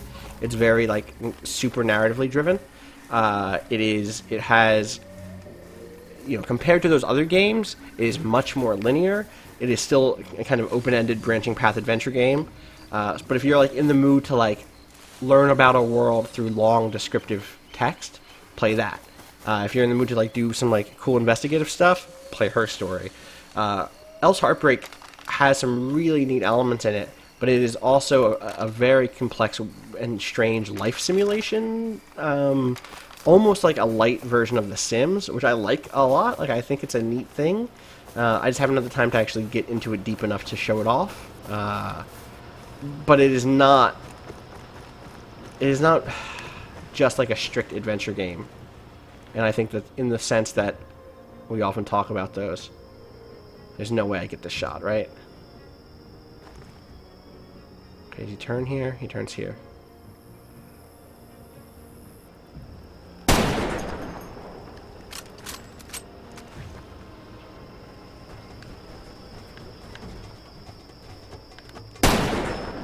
No way I get that shot. I think I just wait for him. This time.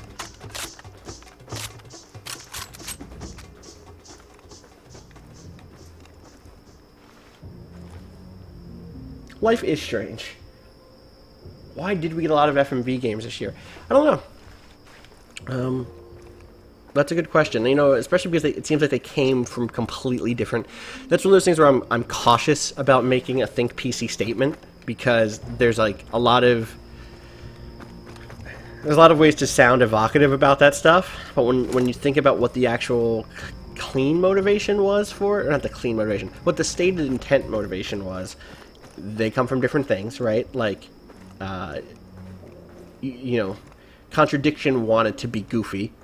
Maybe there's a way to do this. So Contradiction wanted to be goofy, right? I wanted to be campy, for sure, like intentionally, and wanted to harken back to old FMV games. Her story, you know, when you talk to Sam Barlow about it, he didn't intend for it to be fuck off. Just, oh my god, I missed him. God damn it.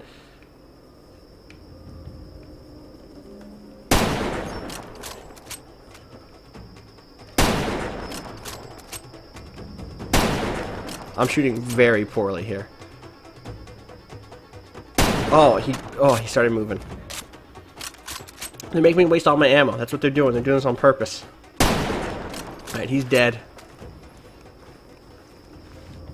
But you know, he was willing to do that game with polygonal characters and stuff, right? That car stopped. I wonder if that car broke. I wonder if that's where they stopped their cars. Is he walking this way now? What is happening? And in the end, he ended up doing Real People. One, I think because he specifically met Viva Seifert and thought like she would be a good fit for this character. And two, because it was part of that gameplay was going to be about reading people. And the cheapest way to make that happen was to just film someone, the most cost affordable way. And in some ways, you know, even like Press X Not to Die is about cost affordability, right? Oh, he's still in that car. That's a different car. Wait, that's a different car. No, you don't see me. Come on. You do not see me. Alright, he doesn't. Are you walking? Oh, you walking now. Hey, buddy. Hey.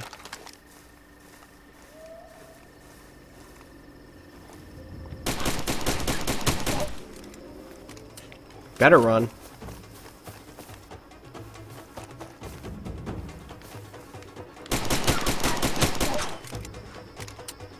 I have one shot with this pistol.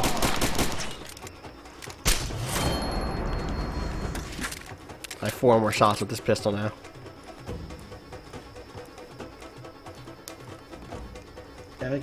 If I could pick a single game or franchise from the 8 or 16-bit era to make an open-world game, possibly with RPG elements, which one would it be? It doesn't need to be the best one, just the most interesting one to see in that format. Ranger X. It would be Ranger X for the Sega Genesis.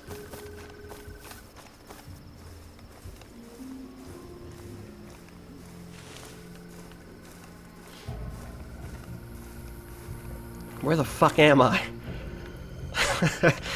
Oh, I like this game a whole bunch. I can go get another contract from up there. Where's the nearest? Oh, fuck off. How about fuck off? Alright, good. Off the cuff ranking for Hideo Kojima games. Hideo Kojima games? It pains me, but like Metal Gear Solid 2, Metal Gear Solid 5, Zone of the Enders Second Runner, Metal Gear Solid 1, Zone of the Enders 1. No, Metal Gear Solid 4, Zone of the Enders 1, Metal Gear Solid 3? No, Metal Gear Solid 4, Metal Gear Solid 3. I don't like 3 that much. 3 is like all melodrama. And again, as always, I get why people like 3. If I was a little bit more into Cold War stuff... It's like, you know what? It's not like the Cold War stuff I'm into. It's like a little too... It's a little bit too campy. If it was like...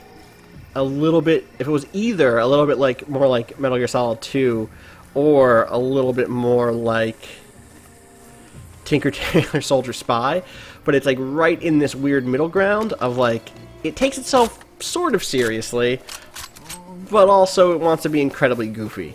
And that's, you know, in a real way, that is a lot of the toughest thing for me to swallow with Kojima is that disconnect. And when it lands it, it's so good. Like, I think Metal Gear Solid 2 is my favorite Hideo Kojima game. Oh, yeah, Snatcher's really good. I said earlier, Blade Runner is my favorite movie. It is always easy for me to forget Snatcher. I need to go back and replay Snatcher before I rank it. Because when I first played it, it blew my fucking mind. But thinking back on it, it's hard for me to think about what about it is actually great, other than just, oh my god, it's a cool cyberpunk thing, and I'm, 17, and there's not enough cool cyberpunk things in my life. I never played Policenauts, sadly. I'd love to play Policenauts.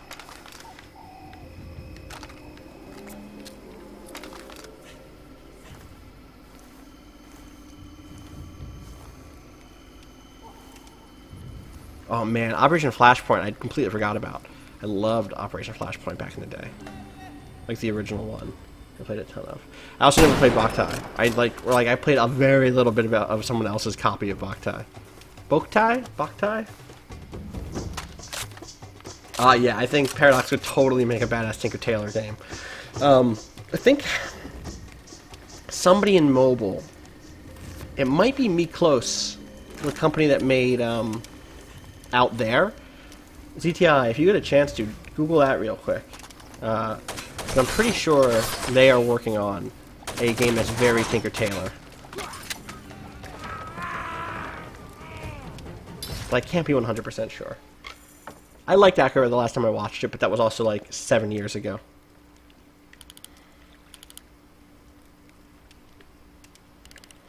Let's get up, let's do Sunrise. How about that?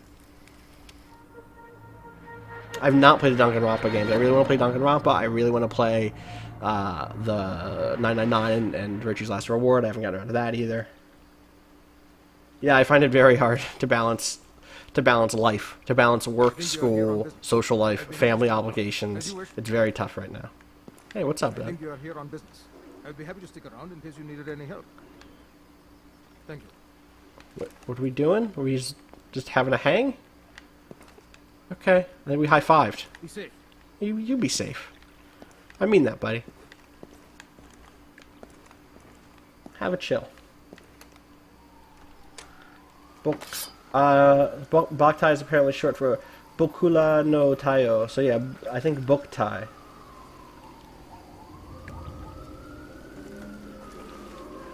I've not played them because again, like I just haven't had the time. I also didn't have a regular DS for a long time, so I didn't play 999 for that reason. My DS broke back when that game had come out, and then I got a 3DS, and by the time I had a 3DS, I was like moved on to other things. But very high on my list of things I want to play.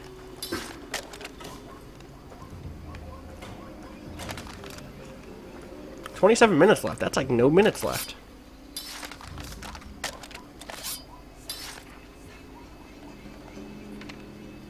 You know what? I'm going to go back to a bus terminal and see if I can get one real mission done between now and the end. Or actually, can I just get back to Mike's from here? If I can get a car, I can probably get back to Mike's. I know like I have something there. Also, man, I'm just saying. This fucking game still looks real good. I'm just saying. Maybe it doesn't. I don't know. It still looks really good to me. That sun just still is... Look at this. It's sunrise. We've been playing games for 16 hours together. Y'all have helped to raise, just from this stream alone, $13,000 for charity. Oh, that's what it is. It's Sigma Theory. Yeah. Miklos is a game called Sigma Theory, which is like sci-fi, but it has like elements of like kind of like hyper bureaucratic spy stuff.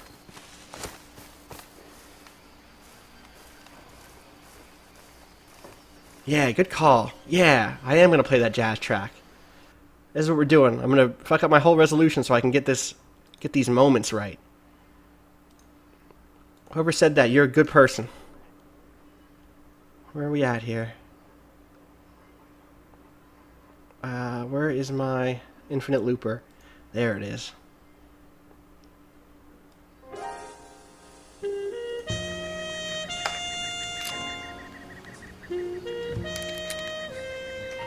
I need to fuck with the display again. Also, I think this song is probably a little loud. Let me bring it down a little bit.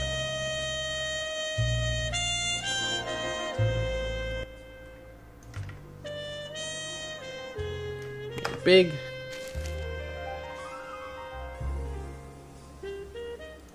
Hop into display. Put it at the thing that actually works.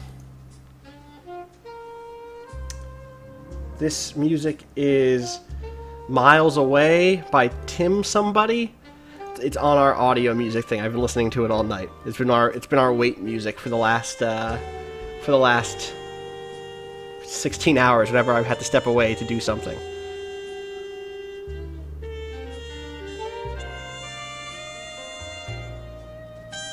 I also just messed up the resolution again. That's good. That's good. All for this moment.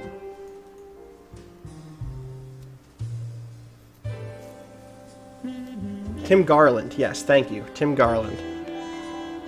There we go. Where'd that sun go? Let's get the sun back. There it is.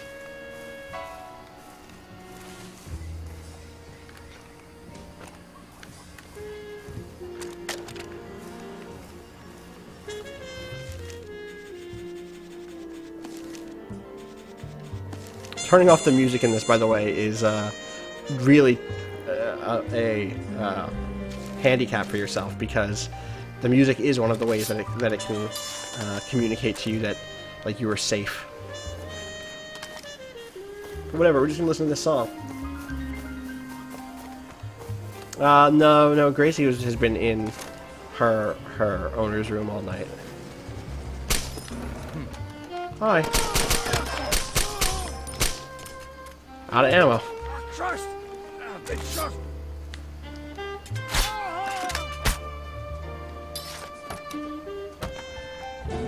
Just do a nice little drive, right? Drive north. I think there's an enemy base right here, so this is gonna go poorly.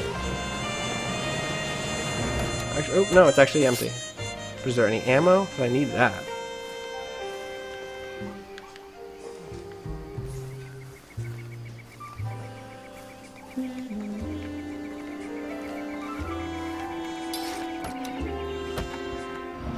Yeah, casual murder jazz. You know how I do. Is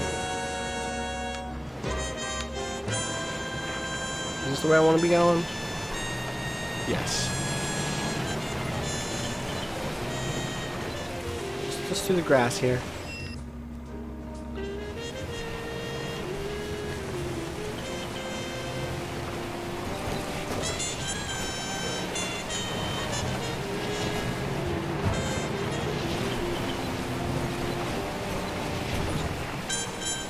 Yeah, I'm sure the FOV is terrible. I might be able to mess with that, but I honestly have, like, the worst eyes for FOV. I also might not just be able to do it from here. I might need to do it in, like, an INI file, an INI. All those hot INIs. I think my car is underwater. My car is underwater. Who needs a car anyway?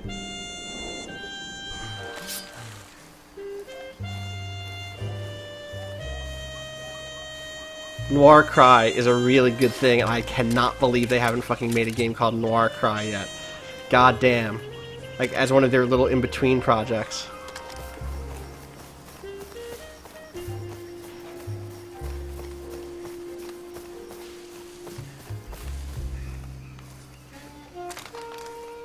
"21 minutes left. Just you and me, chat."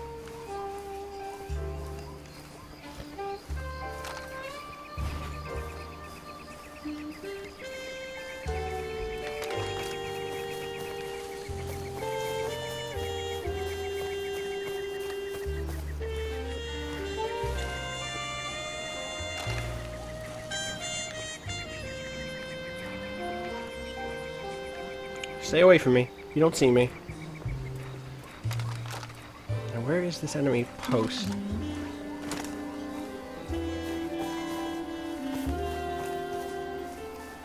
No, just you and me.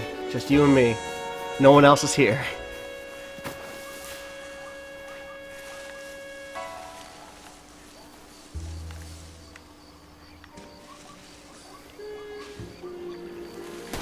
Whoa!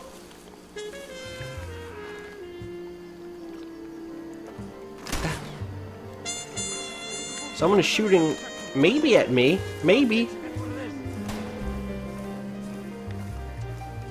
It's just so pretty.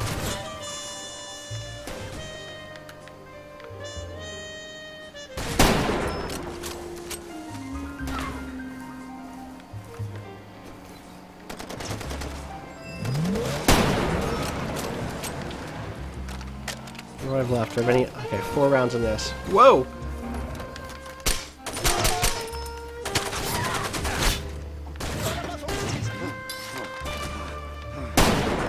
I missed. Good. There we go. Oh, 5 rounds left in this. Someone has a shotgun? Shotguns are bad. Whoa! Okay. I don't know where your shotgun is. I don't know where this guy is. I just want to get to the bar. I just want to get back to the bar one more time. Where is this guy? Okay, there's one person there. No, that's a shadow. It's not a person at all. That's my last Surette. Okay, there's definitely... Oh, there's the guy. I missed.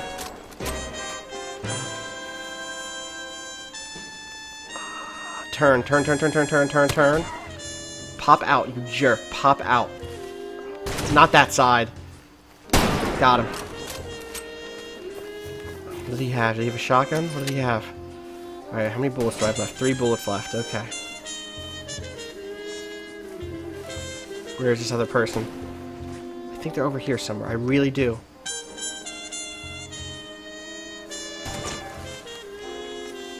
God, why can't I see them?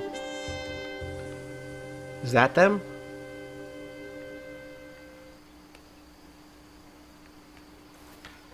Is that? No, that's a plant. There you go. Hey, buddy. That might not be all of them.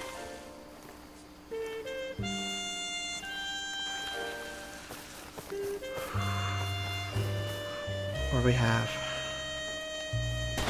Oh, there's still someone out there. Oh, this is a big base.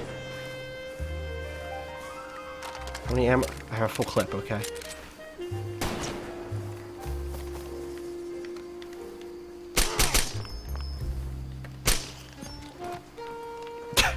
Man, he sold that like the Rock Cell and the Stone Cold Stunner. That was... He's like popped all over the damn place. I will take more healing. Just 1? Good, thanks. Thanks, champ. Oh, but that's good ammo. That's the real ammo. That's 5 of the real ammo. Good, thank you. I think, is that as much? Yeah, good. I'm gonna keep my gun then. And then 4 of this, or... There we go. Okay. Halfway home. We have 17 minutes left. We don't have that far to go.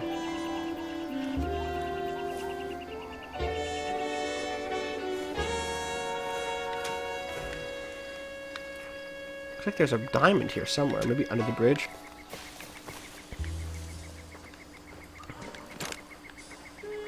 There it is.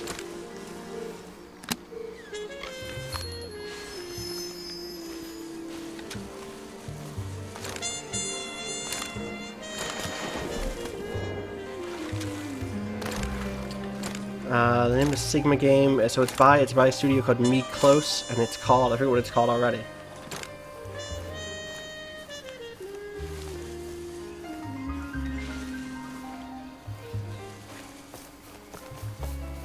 So I'm trying to get to Mike's Bar, which is this direction. It's up the river. Just goddamn.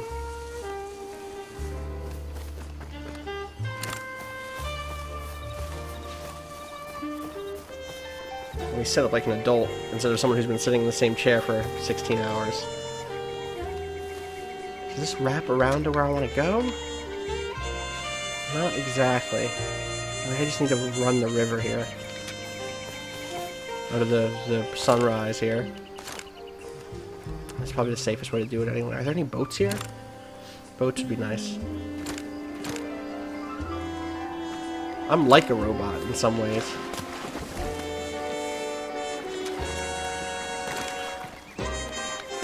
Man, I hope Clint Hawkins doing okay. I hope he makes another game in our lifetime.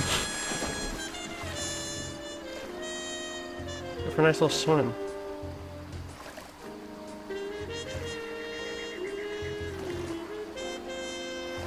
I think Yokai Watch is out today. I don't know. I haven't really checked it out much. I know. Here's what I know about Yokai Watch. There are ghosts, and the ghosts have like Pokemon-style pun names. But I've seen a bunch of them, and like I don't know that I get some of them because I'm not up on my Japanese mythology.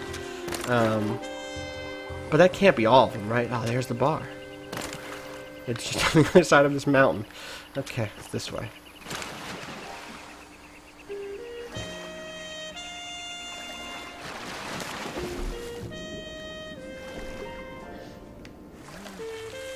I'll just do a nice little, smooth swim.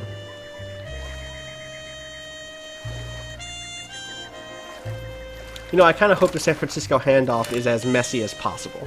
Like, not for the tech side. Like, I hope Drew and Jason, if he's working in the control room, no problem at all. But I hope that it's, like, the opposite. I hope, like, if this is, like, smooth jazz wrap-up, I hope theirs is, like, Johnny Rotten fucking screaming punk nonsense. Because I like that, too. That's also fucking rad.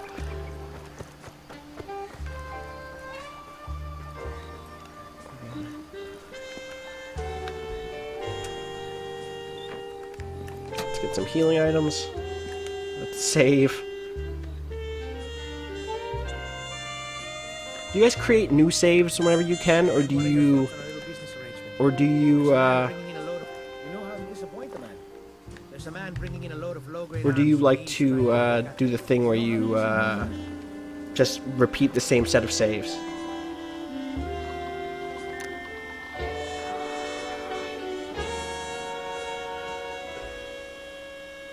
Is there anything else I want to buy here? A flare pistol. Yep. Gotta buy that. Gotta get the upgrade to this flare pistol. One save. Whew. Yeah, someone mentioned Bethesda games. I play Bethesda games, so I always make a new save. Yeah, that's because the other ones always break. God damn, is that not the case?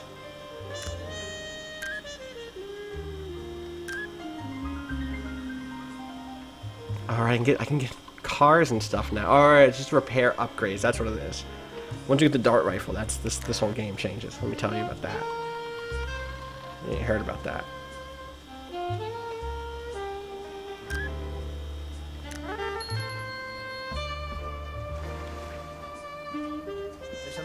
We don't do Game Boy, Jesus Christ, 3DS stuff on the site, on the East Coast side. We just don't have a capture kit. Nintendo is super precious with those. Excuse me. Let's go with all new setup for this last few minutes here. And what else do we got here? A rocket launcher? I'm gonna go buy a rocket launcher.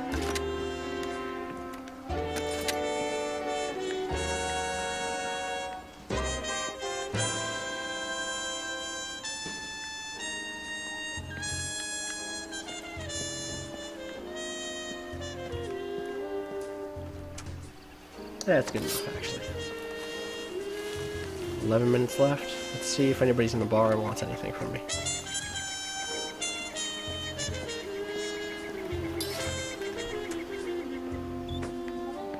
Please, I need to speak to you. What's up? I've left a box. It holds all my files, my evidence against the factions. I have to find it.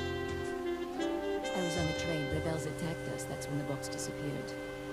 She walked into my office. She was missing a box. The train is at the rail yard. She lost Go it there and try to find this box for me. at the train station. Let's see, my friend. You're helping more people than just myself. You know how train stations are. People always coming and going.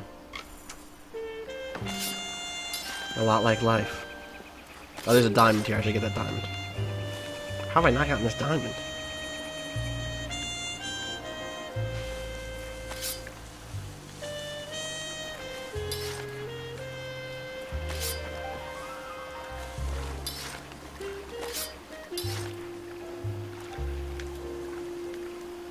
But yeah, like, this stream is why I like Far Cry 2, right? Like, there's been lots of moments in this stream where there has been a serious question as to whether or not I'm safe or not, as to whether or not I've successfully completed, like, my objective. And it's not, again, definitely not free from jank, definitely not free from criticism. But when I think about, like, the ability to look through, to go like, oh my god, is that a guy over there? And to hover my mouse over it, or to hover my pointer over it, and for it to not just immediately light up and say, oh yeah, that's him, that's a guy. That's something special that is, like, not many games do that.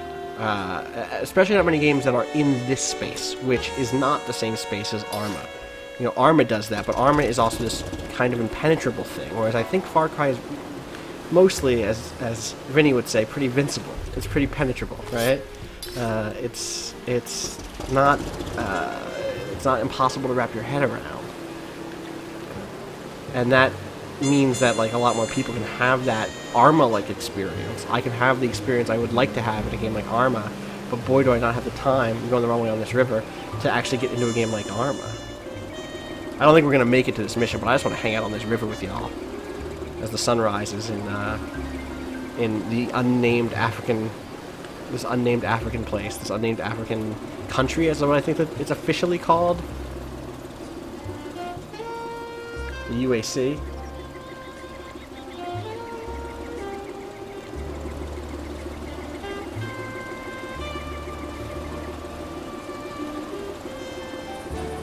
Khaled Hussein says, what talk were you referring to?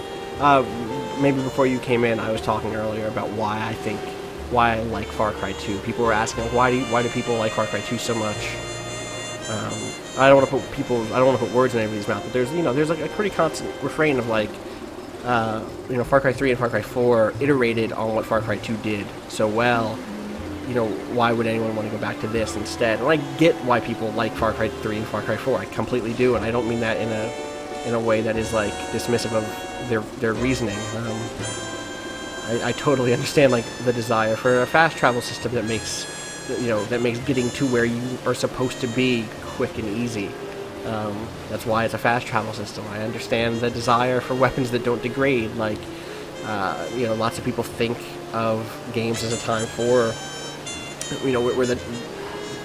think that a lot of people want there to be a key division between what is the challenging element of a game, which is to say, like, no, the challenge should be the shooting, and that shouldn't have to account for my gun fucking breaking just cuz. I shouldn't have to account for, when I play an arcade game, I don't have to account for Pac-Man falling over from malaria in the middle of my perfect run, and I have no problem with people wanting to play games like that, but the reason I hold up Far Cry 2 so well is that in a world where I think there are actually a lot of games like that, not always executed on nicely, but I think there are a lot of games like that, this was an example of one that offered something different, and offered it to me when I didn't have a PC to go play Operation Flashpoint, or to go play, Arma, or to go play any of these high, super military shooters. And it also doesn't necessarily fetishize the militaristic stuff in the same way that games like Call of Duty do, right? Especially that era of Call of Duty, especially this era of Modern Warfare 1. Though I don't know, I kind of, I've definitely been on the Modern Warfare 1 defense squad before too. People are shooting at me. It's a good time. Don't chase me on boats. Please don't chase me on boats. Just let me have fun out here. 1 second, I gotta heal. There we go, we're good. Okay, fine. We heal again. Can we go down like this? Why is it not letting me? Oh boy. It's not letting me do the thing. Alright, well, guess what? I think I missed with that flare gun. That's no good. Oh boy, now I have malaria. Okay, just hold it off for a few seconds. I'm missing with this flare gun pretty bad. What else did I bring? What else did I bring? Oh, this silent shotgun, right. I'm in the water now, and I think I'm probably dead. Do what I say. We'll both live. We'll live if you say so, Karabi Singh.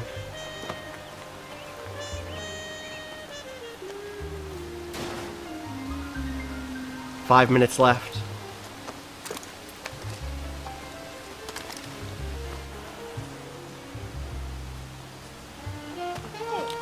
Take care of those wounds. Oh my god! Fuck this game! Joseph, roll them out. Check your weapon.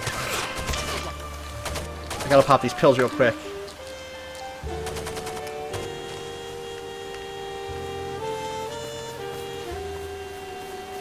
Is he okay?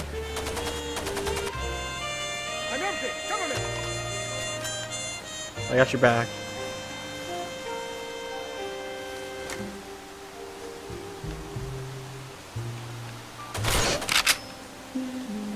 I guess I just unlocked a safe house.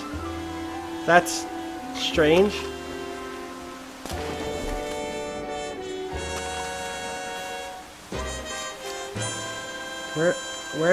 Where did I get that oh, it's up here.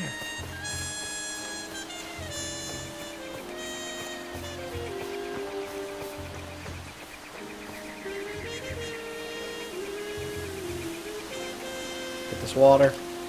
Drink up.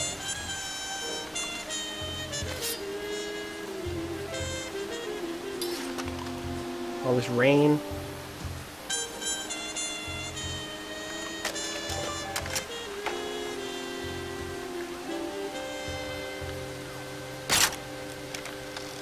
Wait, it was too far. It was too far. Oh, it wasn't too far. Saw movement down there.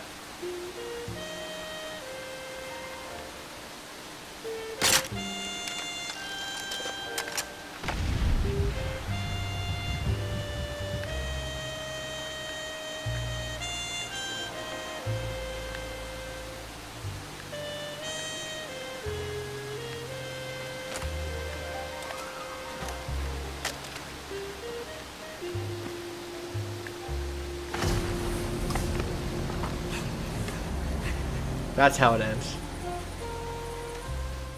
That's Far Cry 2.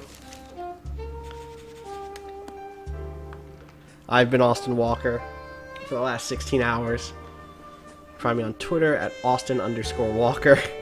If you haven't yet, I'm very proud of us. We've, we came into the stream with like $550 in the stream total.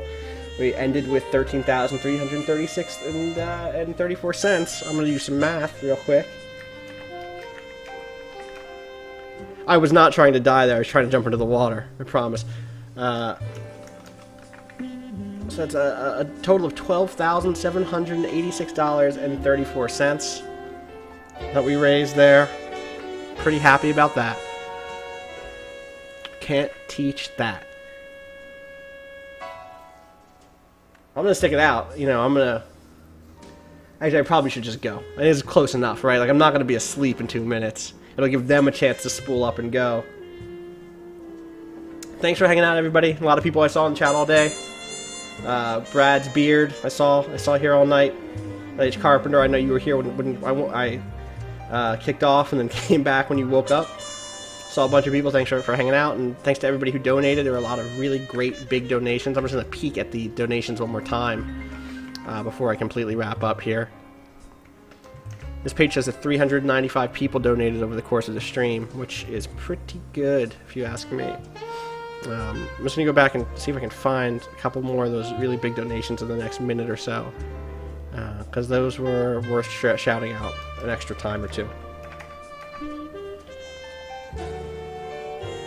If I can actually go back that far. There's one of them was Dan Brockman, who donated $1,001.23. Thanks for that. It's kind of a lot of money. And then very early on, David Judeau donated $100, which was really nice. There's another really big one somewhere. So thanks so much for hanging out. If you donated money, that's great. If you didn't yet, that's totally fine too. If you're on the fence, guess what? Hang out, because the San Francisco office is coming in next and is going to continue to do some amazing stuff. Continue to stream and be really good. I'm gonna go to bed. I'm gonna go back there and I'm gonna pass the fuck out. Have a good one. Have a good weekend and enjoy.